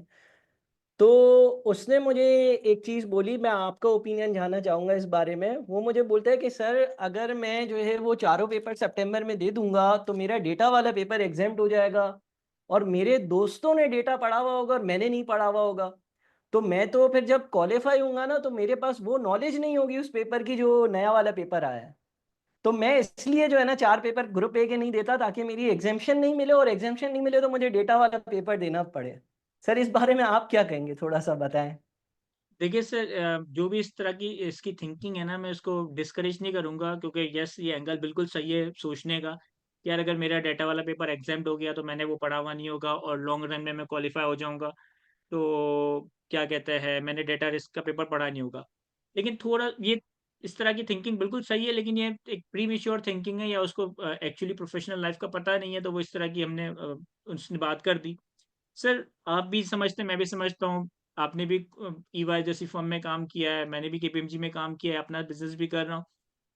हम जो चीज़ें किताबों में पढ़ते हैं, येस उसकी एप्लीकेशन हम अपनी प्रोफ़ेशनल लाइफ़ के अंदर कर रहे होते हैं, लेकिन वो एप्लीकेशन 100% नहीं होती। मतलब वर्क फील्ड पे जाके, ग्राउंड पे जाके जब हम काम करते हैं, तो हमारी नॉलेज हुँ, हमारे काम को 20%, 30%, 40% सपोर्ट कर रही होती है। 60-70% चीज़ें तो ऐसी होती हैं कि जो हम एनवायरनमेंट में रहकर ही सीख रहे होते हैं। एक्सेल कैसे चलाना है, फाइनेंशियल स्टेटमेंट कैसे बनाने हैं, ट्रायल बैलेंस को कैसे मैनेज करना है, ये चीज़ें हम कुछ हद तक अपने करिकुलम में देखते हैं। लेकिन जब हम क्लाइंट के पास जा रहे होते हैं या अपने बिज़नेस में या अपने कॉर्पोरेट में जब काम कर रहे होते हैं, तो वहाँ डायनामिक्स बिल्कुल ही बदल जाते हैं। लाइक फॉर एग्ज़ाम्पल मेरे सीए के 20 पेपर्स के अंदर 2 पेपर्स के अंदर अल्हम्दुलिल्लाह जो है ना वो डिस्टिंक्शन थी, गोल्ड मेडल, मेरिट सर्टिफिकेट था, और वो पेपर्स कौन से थे? ऑडिट और कॉर्पोरेट लॉ। एक जो मॉड्यूल डी का ऑडिट है और जो सीए फाइनल का कॉर्पोरेट लॉ, इन 2 पेपर्स के अंदर मेरी मेरिट सर्टिफिकेट, मेरा गोल्ड मेडल था। लेकिन अल्टीमेटली मैंने अपना करियर बनाया टैक्स और अकाउंटिंग की साइड पे। मैंने केपीएमजी टैक्स डिपार्टमेंट में 4 साल, 5 साल काम किया। उसके बाद जब अपने फर्म रन की तो मैं टैक्स और अकाउंटिंग की चीज़ें देखता हूँ। आज टू बी ऑनेस्ट मैं ऑडिट और कॉर्पोरेट लॉ की चीज़ें बिल्कुल भूल चुका हूँ। आज शायद एक अच्छा, ऑडिट का स्टूडेंट मुझसे ऑडिट से ज़्यादा बातें जानता होगा, ज़्यादा कॉर्पोरेट लॉ का एक स्टूडेंट मुझसे ज़्यादा बातें जानता होगा। तो मेरा तो उस पेपर में मेरिट सर्टिफिकेट था, क्या फ़ायदा हुआ मुझे? देखिए अल्टीमेटली फ़ायदा होता अगर मैं कॉर्पोरेट लॉ के अंदर अपनी एक्सपर्टीज़ या कॉर्पोरेट लॉ की प्रैक्टिसेज़ में जा रहा होता। मैंने अपनी एक्सपर्टीज़ टैक्स में बनाई है, मैंने अपनी एक्सपर्टीज़ अकाउंटिंग के अंदर बनाई है। तो अब ऑडिट या कॉर्पोरेट लॉ जिसमें मेरी पोज़ीशंस थी, वो चीज़ें मैं भूल गया हूँ। तो same is case with data risk. अगर लेट्स से कि अगर कोई स्टूडेंट सीए क्वालीफाई करने के बाद आईटी साइड पे अपना करियर बनाता है, तो यस उसको ये सारी एक्सपर्टीज़ बहुत हेल्प करेगी, लेकिन ऐसा नहीं है कि अगर उसने एक पेपर नहीं दिया तो अब उसके हाथ-पैर कट गए और वो कुछ भी नहीं कर सकता। पेपर अगेन ये जो डाटा सिस्टम वाला पेपर है, अभी तो बिल्कुल बेसिक है, अभी तो बिल्कुल इमैच्योर पेपर है। अभी तो 2, 3, 4 अटेम्प्ट लगेगी आईकिब को समझने में, आईकिब को इसमें मैच्योरिटी लाने में, और फिर उसके बाद जाके इसकी कोई अच्छी टेस्टिंग हो रही होगी। अगर लेट्स से कि डाटा सिस्टम वाला इस पेपर नहीं भी दिया और वैसे ही सीए क्वालीफाई कर लिया, मैं समझता हूँ इसका 1% भी नुकसान या 1% भी कोई डिसएडवांटेज नहीं हो रहा होगा। इन द एंड बिल्कुल। एक तो वो सीए की जर्नी में डिसाइड करेगा कि मैंने अपना करियर टैक्स में बनाना है, अकाउंटिंग में बनाना है, ऑडिट में बनाना है, कॉर्पोरेट लॉ में बनाना है, या आईटी साइड पे बनाना है। इन केस कि अगर वो आईटी साइड पे भी करियर बनाना चाहता है, तो ऐसा नहीं है कि हमारे पास पढ़ने के एवेन्यूज़ खत्म हो जाएँगे। ऐसा नहीं है कि हमारी हुँ, एजुकेशन रुक जाएगी। आप कभी लाइक फॉर एग्ज़ाम्पल आप भी, मैं जानता हूँ और मैं अपने आप को बता रहा हूँ, आज तक हम पढ़ रहे हैं। मुझे भी आज कोई बिल्कुल, नई चीज़ सीखनी होती है तो मेरे पास जो एवेन्यूज़ है वो क्या है? चैटजीपीटी है, यूट्यूब है, गूगल है। और ये 3 एवेन्यूज़ ऐसे हैं जिसमें बेतहाशा हर तरह मतलब मुझे जहाज़ भी कंटेंट है। बनाना हो ना, मुझे लगता है कि मैं इंटरनेट से देख के जहाज़ बनाना भी सीख सकता हूँ। बिल्कुल सही बात है। अच्छा बच्चों, तो अब आप लोगों की बारी है। देखें, आप लोगों ने कोई भी सवाल होल्ड नहीं करना, जो सवाल है ना आप पूछें। चलें, एक सवाल आया अब्दुल्ला खादिर का, सर जब हम क्वालीफाई कर जाएँगे, तो जूनियर्स हमारे अंडर वर्क करेंगे और जब हम उनसे डेटा के अकॉर्डिंग रिव्यू करेंगे, तो हमें भी उसके बारे में पता चलता रहेगा। कह सकते हैं। अच्छा, सर अगला सवाल ज़रा आप देखें, कोई एक लंबा-चौड़ा सवाल Sir, आया I'm है। doing a full-time job along with studying for CAF. My PRC was expected due to previous qualification. Exam कहना चाह रहे होंगे वो। Please advise how many subjects should I opt and which one? I can give 3 hours to study on weekdays and 6 hours on weekends. I am inclined toward FR1 and tax given the work pertains to taxes. देखो, पहले तो मैं जो भी इस फ़ारूक अमजद को advice कर रहा हूँ, ये एडवाइस सबके लिए नहीं है, ये एडवाइस सिर्फ़ फ़ारूक अमजद स्पेसिफ़िक इसके लिए रीज़न बीइंग कि वो एक बंदा एक फुल टाइम जॉब कर रहा है हुँ, और साथ-साथ अपनी कैफ़ की पढ़ाई मैनेज कर रहा है। तो ये समझिए अगर आप फुल टाइम जॉब कर रहे हो और उसके साथ-साथ कैफ़ दे रहे हो, तो आपने जैसे बताया ना कि भाई मैं वीकडेज़ में 3 घंटे यानी कि 5 दिन में मैं 15 घंटे पढ़ सकता हूँ और वीकेंड्स पे 6 घंटे, तो सैटरडे संडे 6-6 मतलब 12 घंटे। तो वीक बेसिस पे आप मेरे ख़्याल है कि कोई 15 और 12 27 घंटे पढ़ सकते हो। अब आप ये देखो कि आपके पास जो रिमेनिंग साढ़े 3 महीने का टाइम अवेलेबल है, साढ़े 3 महीने मल्टीप्लाई बाय 27 दिन 27 आवर्स पर वीक के हिसाब से आपके पास टोटल टाइम कितना है? फॉर एग्ज़ाम्पल कि आपके पास 250 300 आवर्स है, तो इसका मतलब है कि आपको 2 ही पेपर देने चाहिए, आपको 3 पेपर, 4 पेपर की तरफ नहीं जाना चाहिए, क्योंकि मैं ऐसी अनरियलिस्टिक आपको बात कर दूँ कि आप फुल टाइम जॉब के साथ 4 पेपर दो, ये ह्यूमनली मैनेज नहीं है, आपको 2 पेपर की ही तरफ ही जाना चाहिए। एक तो आपको टैक्स लाज़मी देना चाहिए क्योंकि आप ऑलरेडी टैक्स में काम कर रहे हो, तो ये आपका पढ़ाई और काम एक-दूसरे को बहुत ज़्यादा हेल्प कर रही होगी। आप जो पढ़ोगे वो आपकी जॉब में काम आएगा, जो आपकी जॉब है वो आपको पढ़ाई में काम आ रहेगी। दूसरा पेपर आप FER1 कॉस्टिंग और जो है बिज़नेस लॉ इसमें से दे सकते हो। येस, मेरी रिकमेंडेशन भी यहाँ पे FER1 की होगी, रीज़न बीइंग कि FER1 का पेपर जो है ना बाकी 3 सब्जेक्ट्स के मुकाबले थोड़ा ज़्यादा चैलेंजिंग है। क्योंकि आप अकाउंटिंग का एक फुल फ्लैश पेपर देखोगे कैफ लेवल पे, पहले आपने इंट्रोडक्शन टू अकाउंटिंग, आपका तो खैर PRC एग्ज़ाम था, लेकिन अगर आपने देखी हुई तो वहाँ पे MCQs की हद तक देखी, लेकिन आप एक फुल फ्लैश पेपर देखोगे, तो अगर आप एक टैक्स का पेपर दे रहे हो जिसकी सपोर्ट आपको अपनी जॉब से भी मिल रही है, तो दूसरा फिर आपको एक मुश्किल पेपर ही उठाना चाहिए, and that should be FER1, ताकि आपका FER1 कंप्लीट हो तो फिर ग्रुप बी में आप FER2 को ऑप्ट कर सको। ग्रुप ए में आप FER1 की जगह कॉस्टिंग भी दे सकते हो। इसका आपको फ़ायदा ये होगा कि नई स्कीम में आपका मैनेजमेंट अकाउंटिंग का पेपर एग्ज़ेम्प्ट होगा, और डेफ़िनिटली नई स्कीम में मैनेजमेंट अकाउंटिंग का पेपर ग्रुप बी में जा रहा है। तो मेरे हिसाब से उसका डिफ़िकल्टी लेवल बढ़ेगा, कम नहीं होगा। तो अगर आप पुरानी स्कीम में कॉस्टिंग पास कर लेते हो और नई स्कीम में आपका ग्रुप बी का मैनेजमेंट अकाउंटिंग का पेपर एग्ज़ेम्प्ट हो जाता है, तो यहाँ पे भी आपको थोड़ा फ़ायदा हो रहा होगा। FER1 और कॉस्टिंग इन दोनों में से कोई भी एक पेपर सेलेक्ट करो। समझ लो कि मैं इंडिफरेंट हूँ इस सिलेक्शन के अंदर। टैक्स आपको बिल्कुल सेलेक्ट करना चाहिए, और जो बिज़नेस लॉ है वो मैं रिकमेंड नहीं करूँगा, क्योंकि वो छोटा पेपर है। आप नई स्कीम में जब वो कंबाइन हो जाएगा कंपनी लॉ के साथ, तो वो 2 पेपर की जगह 1 पेपर दे देना। अभी आपको टैक्स देना ही चाहिए, FER1 कॉस्टिंग में से कोई एक पेपर उठाना चाहिए। सर ये अहमद रज़ा का देखें ज़रा चैट, ये ठीक PRC है से थोड़ा सर। रिलेटेड है। सर PRC2 और PRC4 में थ्योरी ज़्यादा टेस्ट की गई है लास्ट अटेम्प्ट में, तो व्हाट डू यू सजेस्ट उसके में अच्छा देखो अहमद रज़ा, कभी भी आईकैप जो है ना उसका कोई फिक्स्ड पैटर्न पीआरसी में नहीं रहा। और जैसे कि आपको मालूम होगा कि हर बच्चे का भी पेपर अलग होता है और एक एक सेशन में बहुत सारे पेपर्स होते हैं। आईकैप के पास एक एमसीक्यू बैंक है, उसको वो शफल कर कर आपके सामने स्क्रीन पर दे देता है। तो आपने हर लिहाज से तैयार रहना है, ठीक है? और थ्योरी भी आ सकती है, प्रैक्टिकल भी आ सकता है। मैं हमेशा अपने स्टूडेंट्स को हमेशा रिकमेंड कर रहा होता हूँ कि देखो पीआरसी 2 और पीआरसी 4 जो है ना वो पीआरसी के सबसे मुश्किल पेपर हैं और ये आपकी फाउंडेशन भी बना रहे हैं। पीआरसी 4 अगर आपका अच्छा होगा तो आपको एफएआर 1 में बहुत आसानी होगी। आपको डेबिट क्रेडिट ही नहीं आएगा तो आप एफएआर 1 को कैसे टैकल करोगे? इसी तरह से पीआरसी 2 जो है वो अगर आपका अच्छा होगा तो आपको plus minus add subtract multiply divide ratios increase decrease की परसेंटेजेस जो कि कॉस्ट एंड मैनेजमेंट अकाउंटिंग के पेपर में बहुत ज़्यादा अप्लाई करनी होती है, उसमें फ़ायदा होगा। और ये दोनों पेपर्स ऐसे हैं कि जिनका सिलेबस भी ज़्यादा है। इसको आप हर लिहाज से पढ़कर जाएँ। आप जो भी लेक्चर्स देख रहे हैं वो तो देखें, लेकिन साथ में स्टडी टेक्स्ट की रीडिंग लाज़मी है। उसमें से आप कोई भी सिंगल लाइन मिस नहीं कर सकते।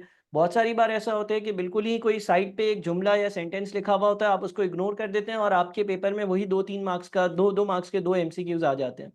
तो आप बुक की रीडिंग लाज़मी तौर पर कर जाइएगा। अच्छा, एक और सर मैं आंसर कर देता हूँ, उसके बाद फिर आप कर दीजिएगा। सर अगर हम बिज़नेस लॉ और सीएमए का पेपर सर इसको मैंने क्वालिफ़ाई टू आंसर न्यू। कर दिया है, मैंने इसको अच्छा, आंसर कर कर दिया। दिया चैट में। ठीक मोहम्मद है। आतिफ का देख लें। मोहम्मद आतिफ कहते हैं सर मैं 8 टू 10 आवर्स स्टडी को दे रहा हूँ बट इफेक्टिव या स्मार्ट वे में स्टडी नहीं हो रही, काइंडली गाइड कर दीजिएगा। अगर 1 आवर का लेक्चर है लें तो उसके नोट्स बनाने में अराउंड लेक्चर के साथ 2.5 आवर्स लग जाते हैं। अच्छा देखो आतिफ, अब अगेन आपके पास कुछ लेक्चर्स देखो ऐसे होंगे, फॉर एग्जांपल लेट्स से मैं कॉस्टिंग को मिसाल लेकर आपको समझाता हूँ।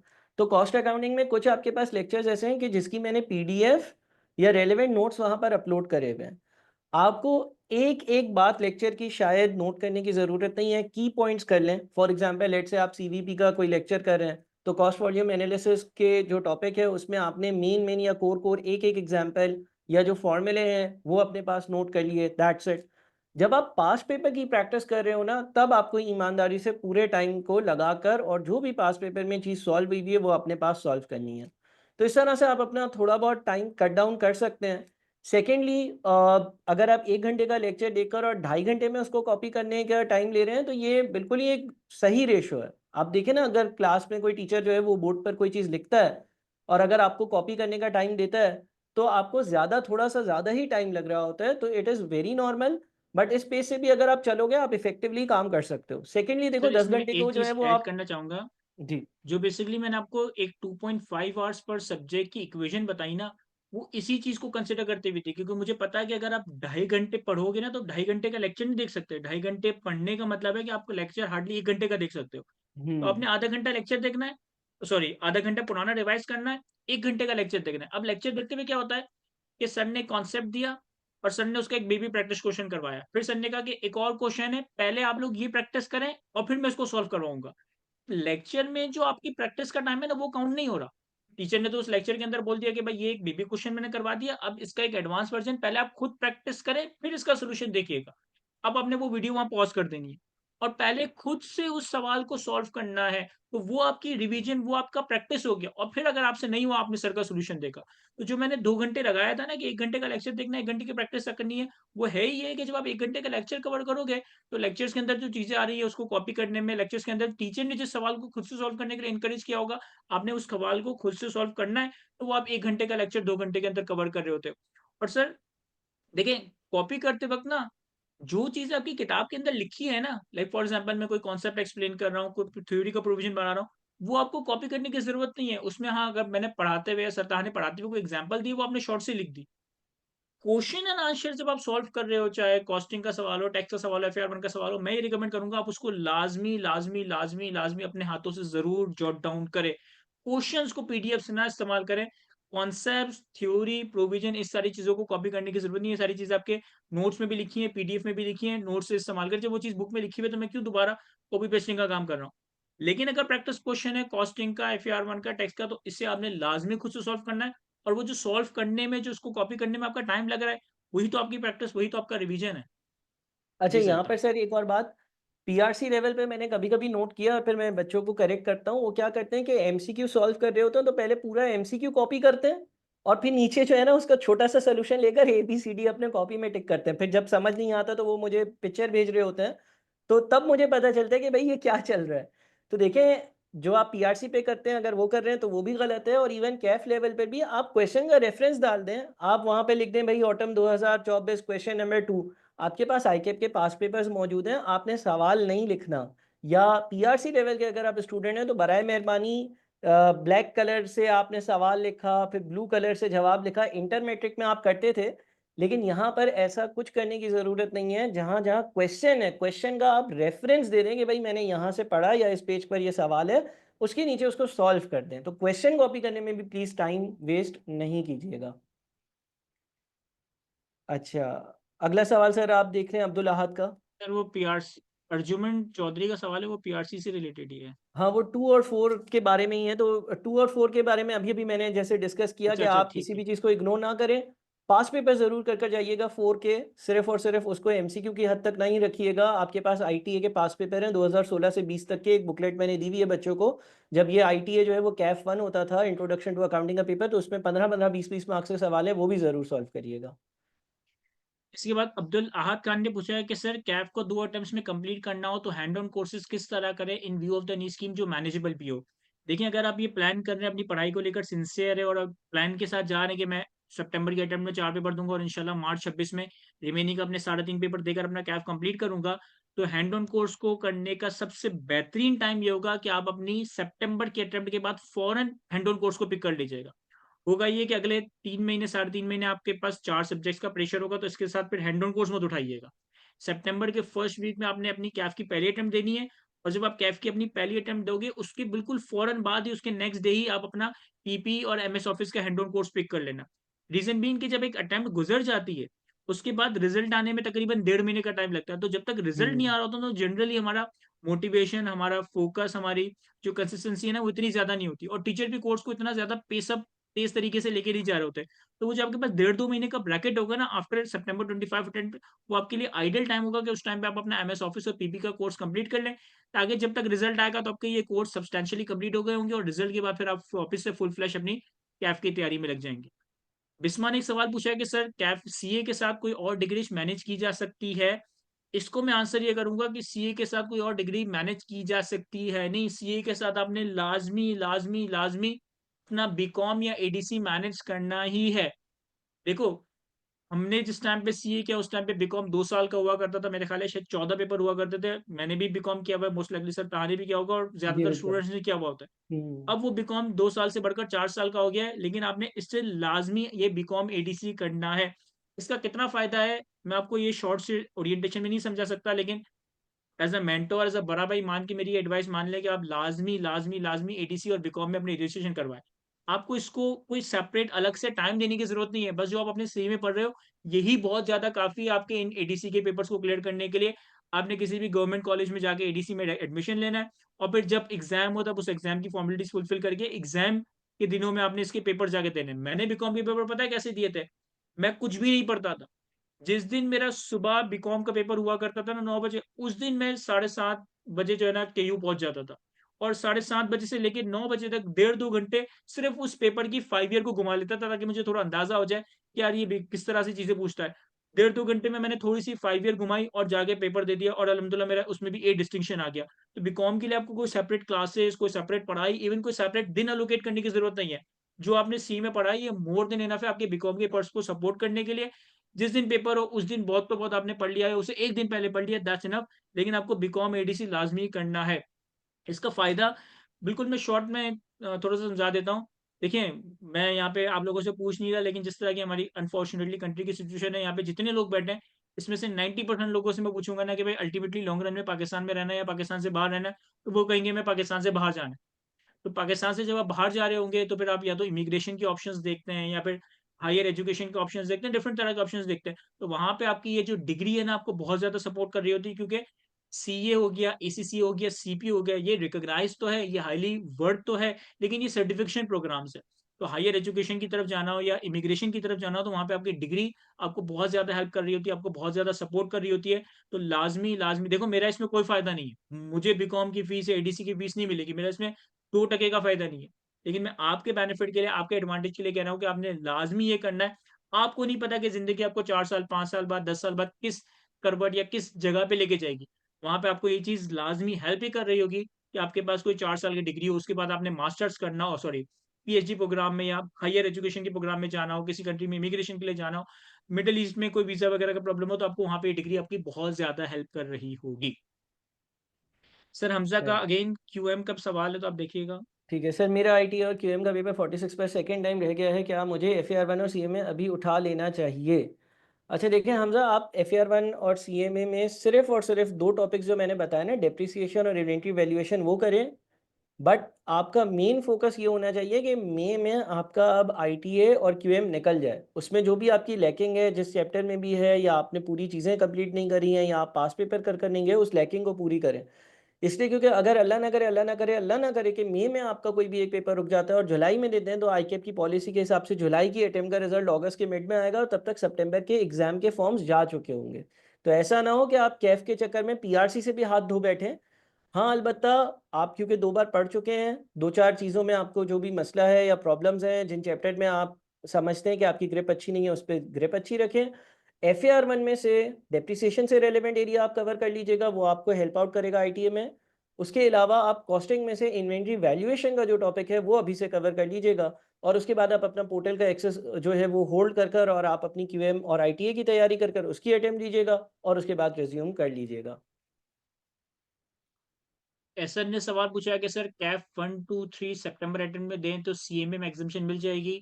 जी बिल्कुल, जो पुरानी स्कीम में कॉस्टिंग का पेपर है वो कैफ 3 है, और अगर आप ऑटम में कैफ 3 का पेपर देते हो, तो नई अटेम्प्ट में आपका मैनेजमेंट अकाउंटिंग का पेपर एग्ज़ेम्प्ट होगा। अगर कोई स्टूडेंट कैफ में ये 3 सब्जेक्ट्स दे रहा है ना, कैफ 1, कैफ 2, कैफ 3, तो मेरी नज़र में वो, मतलब मैं स्पेसिफिकली ऐसा आपको नहीं कह रहा, लेकिन मेरी नज़र में वो बेवकूफ़ होगा कि वो कैफ 4 ना दे। क्योंकि ग्रुप ए के 4 सब्जेक्ट्स में सबसे ज़्यादा टाइम आपका एफआर 1 लेगा। हुँ। टैक्स और कॉस्टिंग मोर और लेस आपका सेम लेवल का टाइम ले रहा होगा, और सबसे कम टाइम आपका बिज़नेस लॉ ले रहा होगा। लाइक कैफ 1 का एफआर 1 का कोर्स शायद 90 आवर्स का है। कैफ 2 और कैफ 3 का कोर्स तकरीबन 80 आवर्स का है। कैफ 4 का कोर्स तो है ही 35 टू 40 आवर्स का। अगर तो लेट्स से कि कोई 3 सब्जेक्ट दे रहा हो और वो कॉस्टिंग ना दे रहा हो या टैक्स ना दे रहा हो, तो चलो फिर भी समझ आता है कि यार वो मैनेज नहीं कर सकता, इसलिए वो 3 सब्जेक्ट दे रहा है। लेकिन अगर कोई ये वाले 3 सब्जेक्ट दे रहा है, कैफ 1, कैफ 2, कैफ 3, और वो बिज़नेस लॉ नहीं दे रहा, तो मेरी नज़र में वो अहमक है, मेरी नज़र में बेवकूफ़ है कि वो इतना जब 300 आवर्स कवर कर रहा है, तो यार 350 करके अपने 4 पेपर्स करके अपना नई स्कीम में 5 पेपर्स एग्ज़ेम्प्ट करवाए ना, क्यों कैफ 4 को छोड़ना है? सर अब्दुल मुबीन का सवाल भी अच्छा। पीआरसी 2, पीआरसी 3 से रिलेटेड देखिएगा। मेरा पीआरसी 2 और पीआरसी 3 देना है, जिसमें से पीआरसी 2 के 12 चैप्टर्स कर लिए हैं और पीआरसी 3 को स्टार्ट भी नहीं किया। तो मुझे कैसे करना चाहिए कैफ? अच्छा, अब्दुल मिनी, मैं अगेन आपका बैकग्राउंड क्या है? कॉमर्स वगैरह है? आपने कभी इकोनॉमिक्स वगैरह पढ़ा है या नहीं पढ़ा है? क्योंकि देखें, जो भी पेपर हो सीए का, ऑल्दो वो आसान होगा, अलबत्ता वो आपके 15 दिन तो कम से कम लेगा। तो मेरी सजेशन है कि पहले आप पीआरसी 3 की किताबें खोलें, थोड़ा जो भी टीचर से आप पढ़ रहे हैं, उनके लेक्चर्स वगैरह देखें, किस हद तक आपको समझ में आता है। आने वाले 6-7 दिन आप पीआरसी 3 को दें। देखें आप 7 दिन बाद क्या रिज़ल्ट निकलता है। हो सकता है कि आपने इकोनॉमिक्स पहले पढ़ा हो या आसानी से आपको समझ में आ जाए और 7-8 दिन में आप बोलें कि सर मैंने 70-80% चीज़ें कवर कर ली हैं। उस केस में तो आप जो है वो कैफ का पोर्टल उठाकर और 5-10 दिन कैफ को इन्वेस्ट कर दोबारा पीआरसी पर आ जाइएगा। अलबत्ता अगर आपने इकोनॉमिक्स की किताबें उठाई, आपने उसके लेक्चर्स देखे और आपने बोला सर ये तो नई दुनिया में आ गया मैं और यहाँ तो मुझे टाइम लग जाएगा और मुझे तो 20-25 दिन इकोनॉमिक्स में ही लग जाएँगे, तो फिर आप वो कैफ वाला रिस्क नहीं लीजिएगा अभी। क्योंकि मई में पीआरसी क्लियर करना भी बहुत ज़रूरी है। उसके बाद अयून ने सवाल पूछा है कि sir let's say if there is a change in any other law related to us in the near future, how would impact our attempt? For example income tax ordinance 2025 comes out, assuming what happened then? देखिए, exam के perspective से मैं आपको बता रहा हूँ कि ऐसा नहीं होता कि अगर कोई नया कानून आ रहा है तो वो एग्जाम से अगर 1 महीने पहले नया कानून आ रहा है तो वो एग्जाम में टेस्ट हो जाएगा, ऐसा नहीं होता। आईकेएप का एक प्रॉपर इसके हवाले से रूल है। लाइक फॉर एग्जांपल टैक्स में क्या रूल है कि अगर एग्जाम से 6 महीने पुराना 6 महीने के अंदर-अंदर कोई नया कानून आता है, वो आपके एग्जाम में टेस्ट नहीं होता। हाँ, एग्जामिनेशन डेट से 6 महीने पहले अगर कोई नया इनकम टैक्स ऑर्डिनेंस आता है, तो वो आपको कवर करना होता है। तो आपका जो भी ट्यूटर होगा, मैं या मेरी जगह कोई और, जब आपको किसी भी अटेम्प्ट की तैयारी करवाएगा, तो वो उस अटेम्प्ट का ही लॉ आपको पढ़ा रहा होगा, जो कि उस अटेम्प्ट में एग्जामिनेबल है। अगर कोई नया लॉ आ चुका है और वो उस अटेम्प्ट में एग्जामिनेबल है, तो वो टीचर की ज़िम्मेदारी है कि वो आपको अपडेटेड कानून पढ़ाएगा। इसके हवाले से आपको परेशान या आपको खुद से कुछ देखने की ज़रूरत नहीं है। एक ने पूछा है कि सर अगर अनफॉर्चुनेटली हम मई में पीआरसी क्वालीफाई ना हो सके तो क्या जुलाई के बाद हम सितंबर? सर ताहा इस पे बेहतर गाइड करेंगे, लेकिन मेरा ख्याल है कि अगर आपका मई नहीं, के अटेम्प्ट में पीआरसी कंप्लीट नहीं हुआ और जुलाई में आप देते हो, फिर आप सितंबर में कैफ की अटेम्प्ट नहीं दे सकोगे, फिर आप अल्टीमेटली अपनी कैफ की पहली अटेम्प्ट मार्च 26 में ही बिल्कुल दोगे। ऐसा ही, ऐसा ही है। सर अगर ओनली सीएमए एंड टैक्स बस 2 पेपर हम सितंबर में क्लियर कर दें तो फिर भी न्यू स्कीम में इन दोनों की एग्जम्पशन मिल जाएगी? जी बिल्कुल अहमद रज़ा, अगर आप कॉस्टिंग, टैक्स, एफएआर 1 ये 3 पेपर्स में से कोई भी 2 या 3 पेपर्स देते हो, तो आपके 3 या 2 पेपर ही अकॉर्डिंगली एग्जम्प्ट होंगे। पुरानी स्कीम में कॉस्टिंग देते हो, नई स्कीम में मैनेजमेंट अकाउंटिंग एग्जम्प्ट होगा। पुरानी स्कीम में एफएआर 1 देते हो, नई स्कीम में एफएआर 1 एग्जम्प्ट होगा। पुरानी अटेम्प्ट में टैक्स देते हो, नई स्कीम में टैक्स का पेपर एग्जम्प्ट होगा। फरूक ने सवाल पूछा है, portal access is allowed on only one device, I intend to study on desktop while at home and on phone while on the way to and from office, keeping in view commute in Karachi takes hours daily. It is possible, Farooq, to the best of my understanding, to the best of my knowledge ये possible नहीं है, क्योंकि yes आपका case हो सकता है कि genuine हो, लेकिन फॉर प्रैक्टिकल रीजंस हम इस तरह की जो है ना अलाउ नहीं कर सकते कि एक से ज़्यादा डिवाइस पे एक्सेस दिया जाए।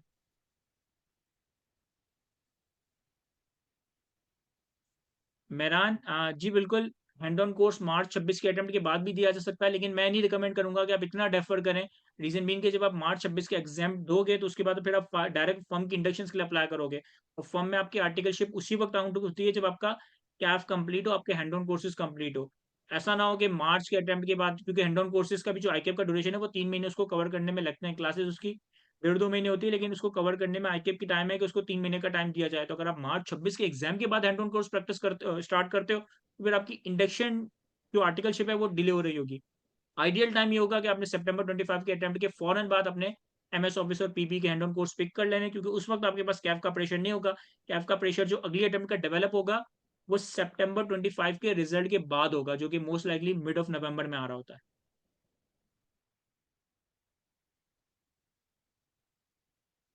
जी मुनीबा, क्या बीकॉम के एडमिशन लेना इज नॉट अ वेरी कोई एलिफेंट टास्क नहीं है। आप थोड़ा पता कर ले कि अगर घर में कोई बड़ा भाई वगैरह है, तो उसको बेच के थोड़ा सा पता करवा ले कि आपके एरिया में कोई अच्छी जो गवर्नमेंट कॉलेज वगैरह हो जहाँ पे बीकॉम ऑफर किया जाता हो, तो वहाँ पता कर ले कि भाई एनरोलमेंट रजिस्ट्रेशन का वक्त किस दिन होता है, मतलब किन डेट्स में रजिस्ट्रेशन होती है, और जब रजिस्ट्रेशन ओपन हो बस आपने जाके उसकी रजिस्ट्रेशन करवा लेनी है। सर अल्लाह ना करे अगर पीआरसी का पेपर रुक गया मई में तो पूरा करियर खराब हो जाएगा। नहीं हसन, ऐसा कुछ भी नहीं है। देखिए बहुत सारे स्टूडेंट्स ना, अब मुझे तो यहाँ सीए की एजुकेशन के अंदर कोई 10 साल का एक्सपीरियंस हो गया, सर ताहा का भी मोड़ लो 10-12 साल का एक्सपीरियंस है। एक चीज़ याद रखिएगा कि आपका रिस्क आईकैप ने गारंटी नहीं किया, आपका रिस्क जो है ना अल्लाह ने गारंटी किया।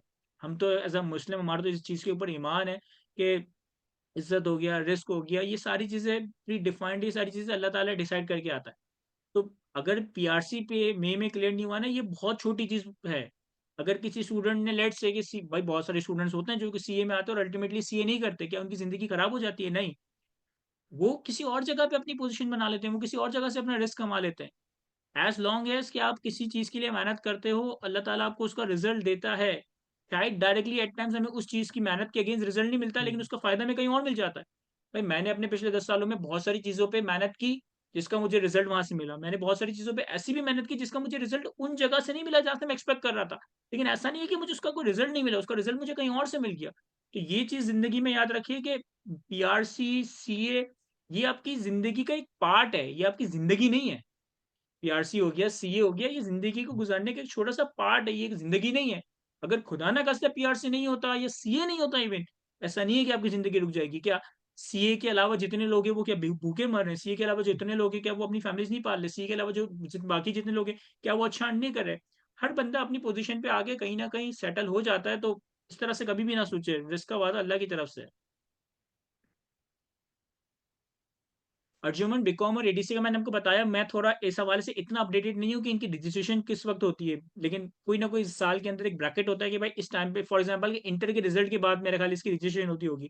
तो आपको थोड़ा-सा इसके बारे में इन्फॉर्मेशन लेनी पड़ेगी कि इंटर के रिज़ल्ट के बाद इसकी रजिस्ट्रेशन किस टाइम पे स्टार्ट होती है, उस टाइम पे आप रजिस्ट्रेशन करवा लें।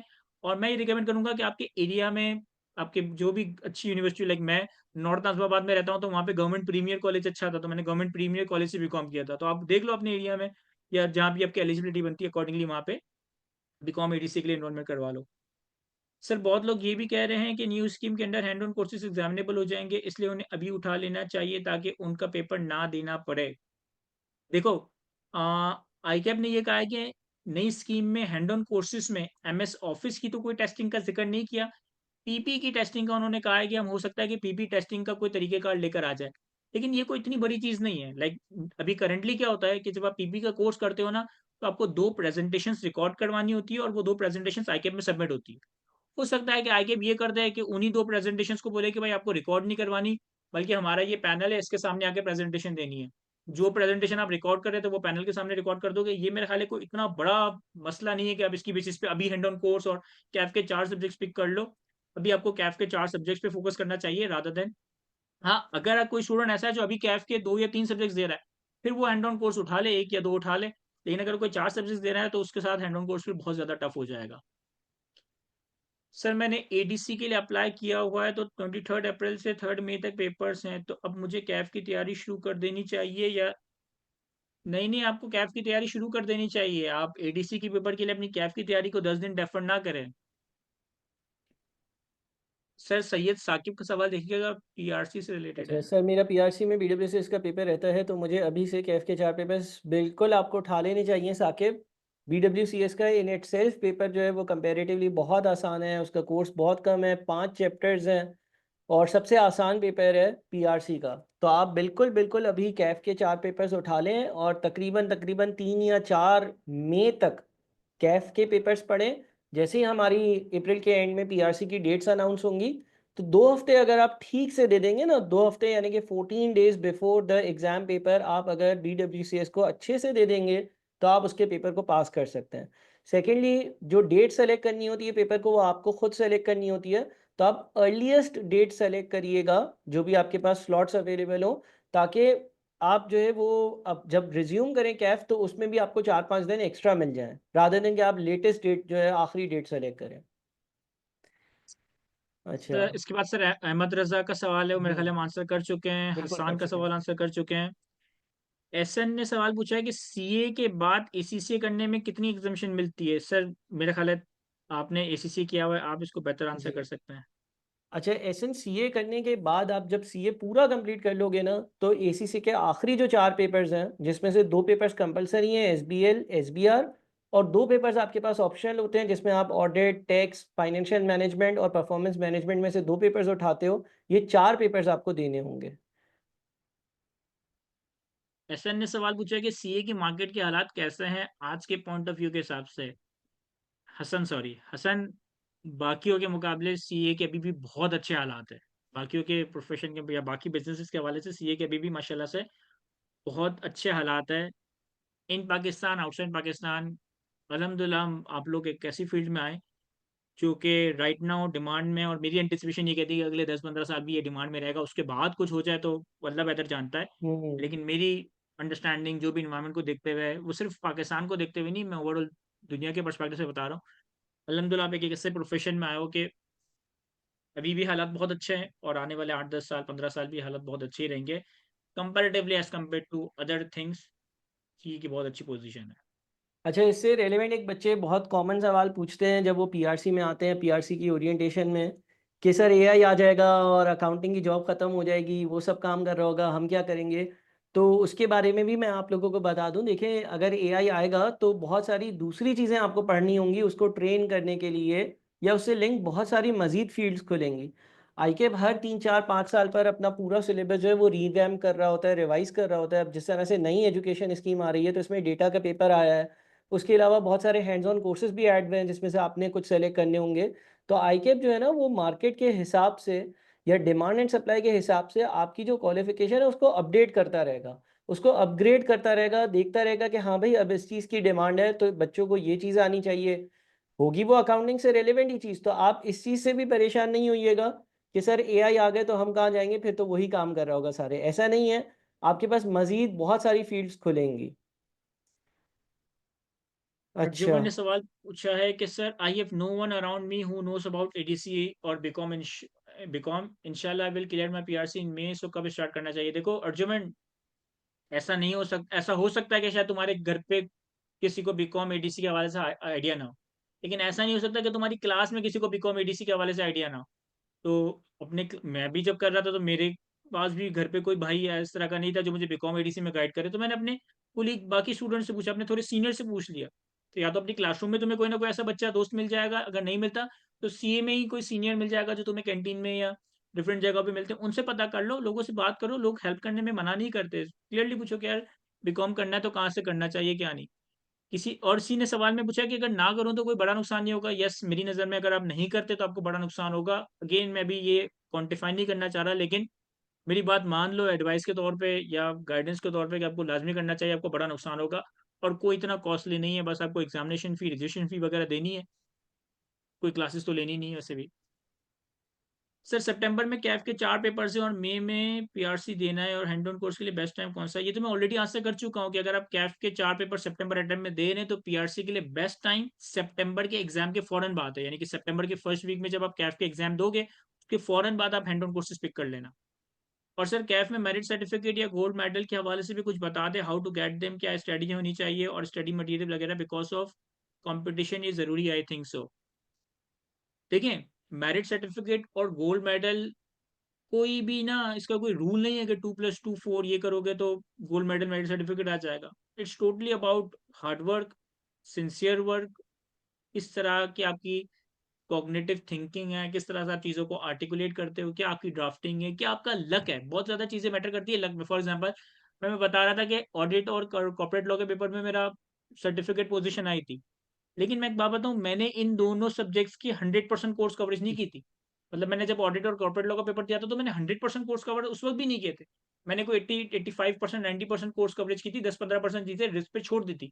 अब ये तो मेरा लक था कि जो मैंने 10% चीज़ें छोड़ी थी, वो उस एग्ज़ाम में नहीं आई और मैंने 100% पेपर अटेम्प्ट कर लिया। अगर वो आ जाती तो मैं 100% पेपर अटेम्प्ट नहीं कर पाता। तो कोई रूल नहीं है। येस, आप अपने लेक्चर्स टाइमली कंप्लीट करो, चीज़ों को रिवाइज़ करो, बहुत अच्छे से मेहनत करो। अगर लक ने आपका साथ दिया, अगर आपने बहुत अच्छी मेहनत की होगी तो इंशाल्लाह आपका मेरिट सर्टिफिकेट गोल्ड मेडल आ जाएगा। देखो इस माइंडसेट से पढ़ोगे ना कि मैंने गोल्ड मेडल ही लेना है, आप फेल हो जाओगे। इस माइंडसेट से नहीं पढ़ना कि मैंने मेरिट सर्टिफिकेट ही लेना है, आपके ऊपर इतना प्रेशर आ जाएगा कि आप फेल कर जाओगे। आप अपना नॉर्मल पढ़ो, अच्छा परफॉर्म करो और उसके बाद फिर अल्लाह के ऊपर छोड़ दो, रिजल्ट उसके हाथ में, हमारे हाथ में सिर्फ अल्लाह ताला ने मेहनत रखी है। स्टडी मटेरियल के हवाले से देखें, अल्हम्दुलिल्लाह सीए का जो ये प्रोफ़ेशन है ना, टीचिंग प्रोफ़ेशन, ये इतना मैच्योर हो चुका है कि चाहे मैं आईक्यू की बात करूँ या किसी और इंस्टीट्यूट की बात करूँ, चाहे मैं अपनी बात करूँ, सरदार की बात करूँ या किसी और टीचर की बात करूँ।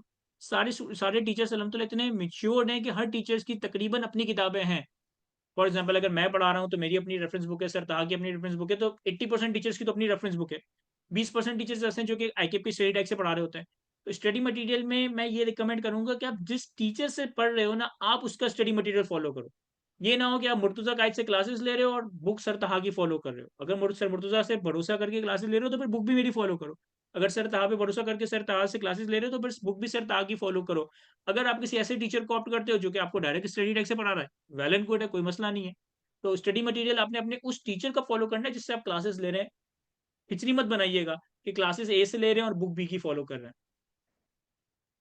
Sir, if I do ADC without, would it helpful in induction other than just visa and immigration? I am not much interested to do it with other things going on already, but it helps me in induction. I might think otherwise. नहीं अयूम, मेरा नहीं ख्याल है कि आपको ADC induction में कोई help करेगा। लॉन्ग रन में आपको बहुत ज़्यादा हेल्प करेगा, लेकिन मेरा नहीं ख्याल है कि इंडक्शन में आपको एडीसी से कोई ऐसा फ़ायदा होगा। Sir, is AI going to replace CA और which aspect would be most affected by the AI? Memoon, आपका सवाल बहुत अच्छा है, लेकिन फॉर द टाइम बीइंग इस सेशन के लिए मैं समझता हूँ रेलेवेंट नहीं, और सतान इसके ऊपर छोटी सी बात कर दी है। इसके ऊपर तो एक सेपरेट डिस्कशन है, किसी लेटर स्टेज पे करेंगे। सर, अगर कोई बच्चा पीआरसी में क्लियर करता है तो क्या उसे पेपर चार? हमजा, पूरा सेशन इसके ऊपर बात हुई है, जितना हमने अभी तक बात की है, बात ही इसी पे की है कि अगर आपका पीआरसी मई में पीआरसी कंप्लीट होता है, आपको कैफ में 4 पेपर्स देने चाहिए।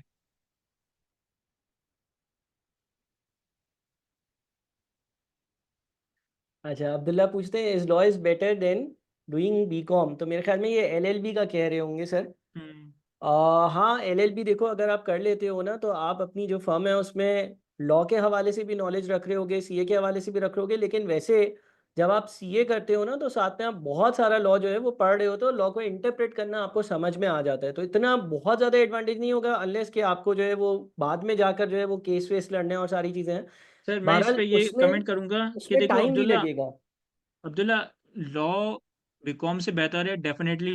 अगर आप एलएलबी करते हो वो बीकॉम से मैटर ज़्यादा बेटर है, लेकिन अगेन ये हम्म। डिपेंड करता है कि आप अल्टीमेटली अपना करियर किस डायरेक्शन में सेलेक्ट करते हो। अगर आप एग्जैक्टली। ऑडिट में अपना करियर बना रहे हो, फाइनेंशियल अकाउंटिंग एंड रिपोर्टिंग में अपना करियर बना रहे हो, आपको लॉ का कोई काम नहीं, आपको एलएलबी करने की ज़रूरत नहीं है। अगर आप मेरी तरह लेट्स से टैक्स के अंदर अपनी करियर बनाते हो या कॉर्पोरेट लॉ की प्रैक्टिसेस में जाते हो, तो एलएलबी आपको डेफिनेटली सपोर्ट करेगा, आपको हेल्प करेगा। लेकिन this is not the right time कि आप एलएल की तरफ जाओ। ये फिर आप उस वक़्त करोगे जब आप अपना सीए कंप्लीट कर लोगे। फॉर एग्ज़ाम्पल कि जब मैंने सीए अपना कंप्लीट कर लिया था और मैंने टैक्स डिपार्टमेंट में मूव किया था, तो मुझे बहुत सारे लोगों ने कहा था कि आपको एलएलबी कर लेना चाहिए। मैंने नहीं किया कुछ और रीज़न्स की वज़ह से, लेकिन येस, अगर मैं सीए कंप्लीट करने के बाद एलएलबी करता तो मुझे उसका बहुत ज़्यादा फ़ायदा हो रहा होता। लेकिन सीए के साथ मैं हरगिज़ रिकमेंड नहीं करूँगा कि आप एलएलबी की तरफ जाओ। बीकॉम में इसलिए कह रहा हूँ क्योंकि बीकॉम में आपको कुछ पढ़ना नहीं है ना, आपने जो सीए में पढ़ना पढ़ा है नहीं वही है। बीकॉम के पेपर में आ जाएगा। एलएलबी के लिए आपको एक तो मेरे ख्याल से क्लासेस लेनी पड़ेगी, फिज़िकल उनकी रजिस्ट्रेशन मतलब अटेंडेंस ज़रूरी होती है। और दूसरा उसका थोड़ा कंटेंट भी सीए के मुकाबले डिफरेंट होगा। 100% सीए का कंटेंट वहाँ काम नहीं आएगा। तो LLB is a hmm. Good thing अगर आप अपना करियर टैक्स या कॉर्पोरेट प्रैक्टिसेस की तरफ बनाते हो, और उसकी टाइमिंग क्या होगी अभी नहीं, सीए के बाद। सीए के जब आप फाइनल लेवल पे आ जाओ, या चलो फाइनल के 1-2 पेपर रह गए तो आपने एलएलबी स्टार्ट कर लिया, अभी नहीं। सर मेरे ख्याल में अब सेशन वाइंड अप करें। तकरीबन सबको ही तो हमने आंसर कर दिया है। जी सर। क्या तो कहते हैं आई आप? होप के जो है आप लोगों के जितने भी सवाल थे वो मैंने और सरताहा ने आंसर करने की कोशिश की होगी, आप लोगों को प्रॉपर्ली आंसर किया होगा। लेकिन इन केस ऐसा नहीं हो सकता कि सारे सवाल अभी हमारे ज़हन में आ गए और अभी हमने पूछ लिए हो। तो बहुत सारे आप लोगों हम्म। के सवाल ऐसे भी होंगे जो ओवर द पीरियड आपके टाइम ओवर द पीरियड आप लोगों के ज़हन में आएँगे। तो you can reach out to me, सरताहा, even any other teacher, PRC का कोई टीचर हो, सी कैफ का कोई टीचर हो, आप किसी भी टीचर को कॉन्टैक्ट कर सकते हो। सरताहा तो आप लोगों के साथ पीआरसी में है, तो उनका तो व्हाट्सएप नंबर आप लोगों के पास होगा। मैं अपना व्हाट्सएप नंबर भी जो है चैट बॉक्स में शेयर कर देता हूँ, ताकि आप लोगों का किसी भी पॉइंट ऑफ टाइम पे कोई भी सवाल हो, आप लोग मुझे पूछ सकते हो। सरताहा से पूछना हो, सरताहा से पूछ सकते हो, मुझसे पूछना हो, मुझसे पूछ सकते हो। और सरताहा, अगर आपको लगता है कि सारे बच्चों के पास आपका नंबर नहीं होगा, तो आप भी अपना नंबर शेयर कर दें। ठीक है सर, मैं भी कर देता हूँ to be on safe side.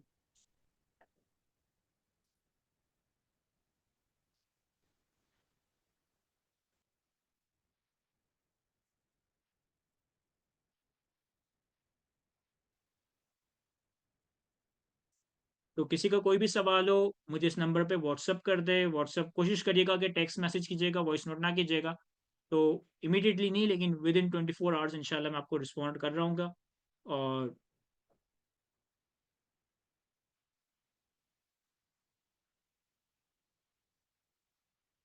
ठीक है, तो बच्चों अच्छी बात रही हमारी, और बस आप लोग जो है वो अब अपनी तैयारी पर फोकस करें। जिस तरह से आपने अपनी तैयारी करनी है, इस सेशन से आपको बहुत सारी गाइडेंस मिली होगी और आप लोगों को जो है वो एक अंदाजा होगा कि आपने जो है वो किस डायरेक्शन में किस तरह से कैसे पढ़ना है और कितने पेपर्स पिक करने हैं, उस पर हमने बहुत ज़्यादा बात करी।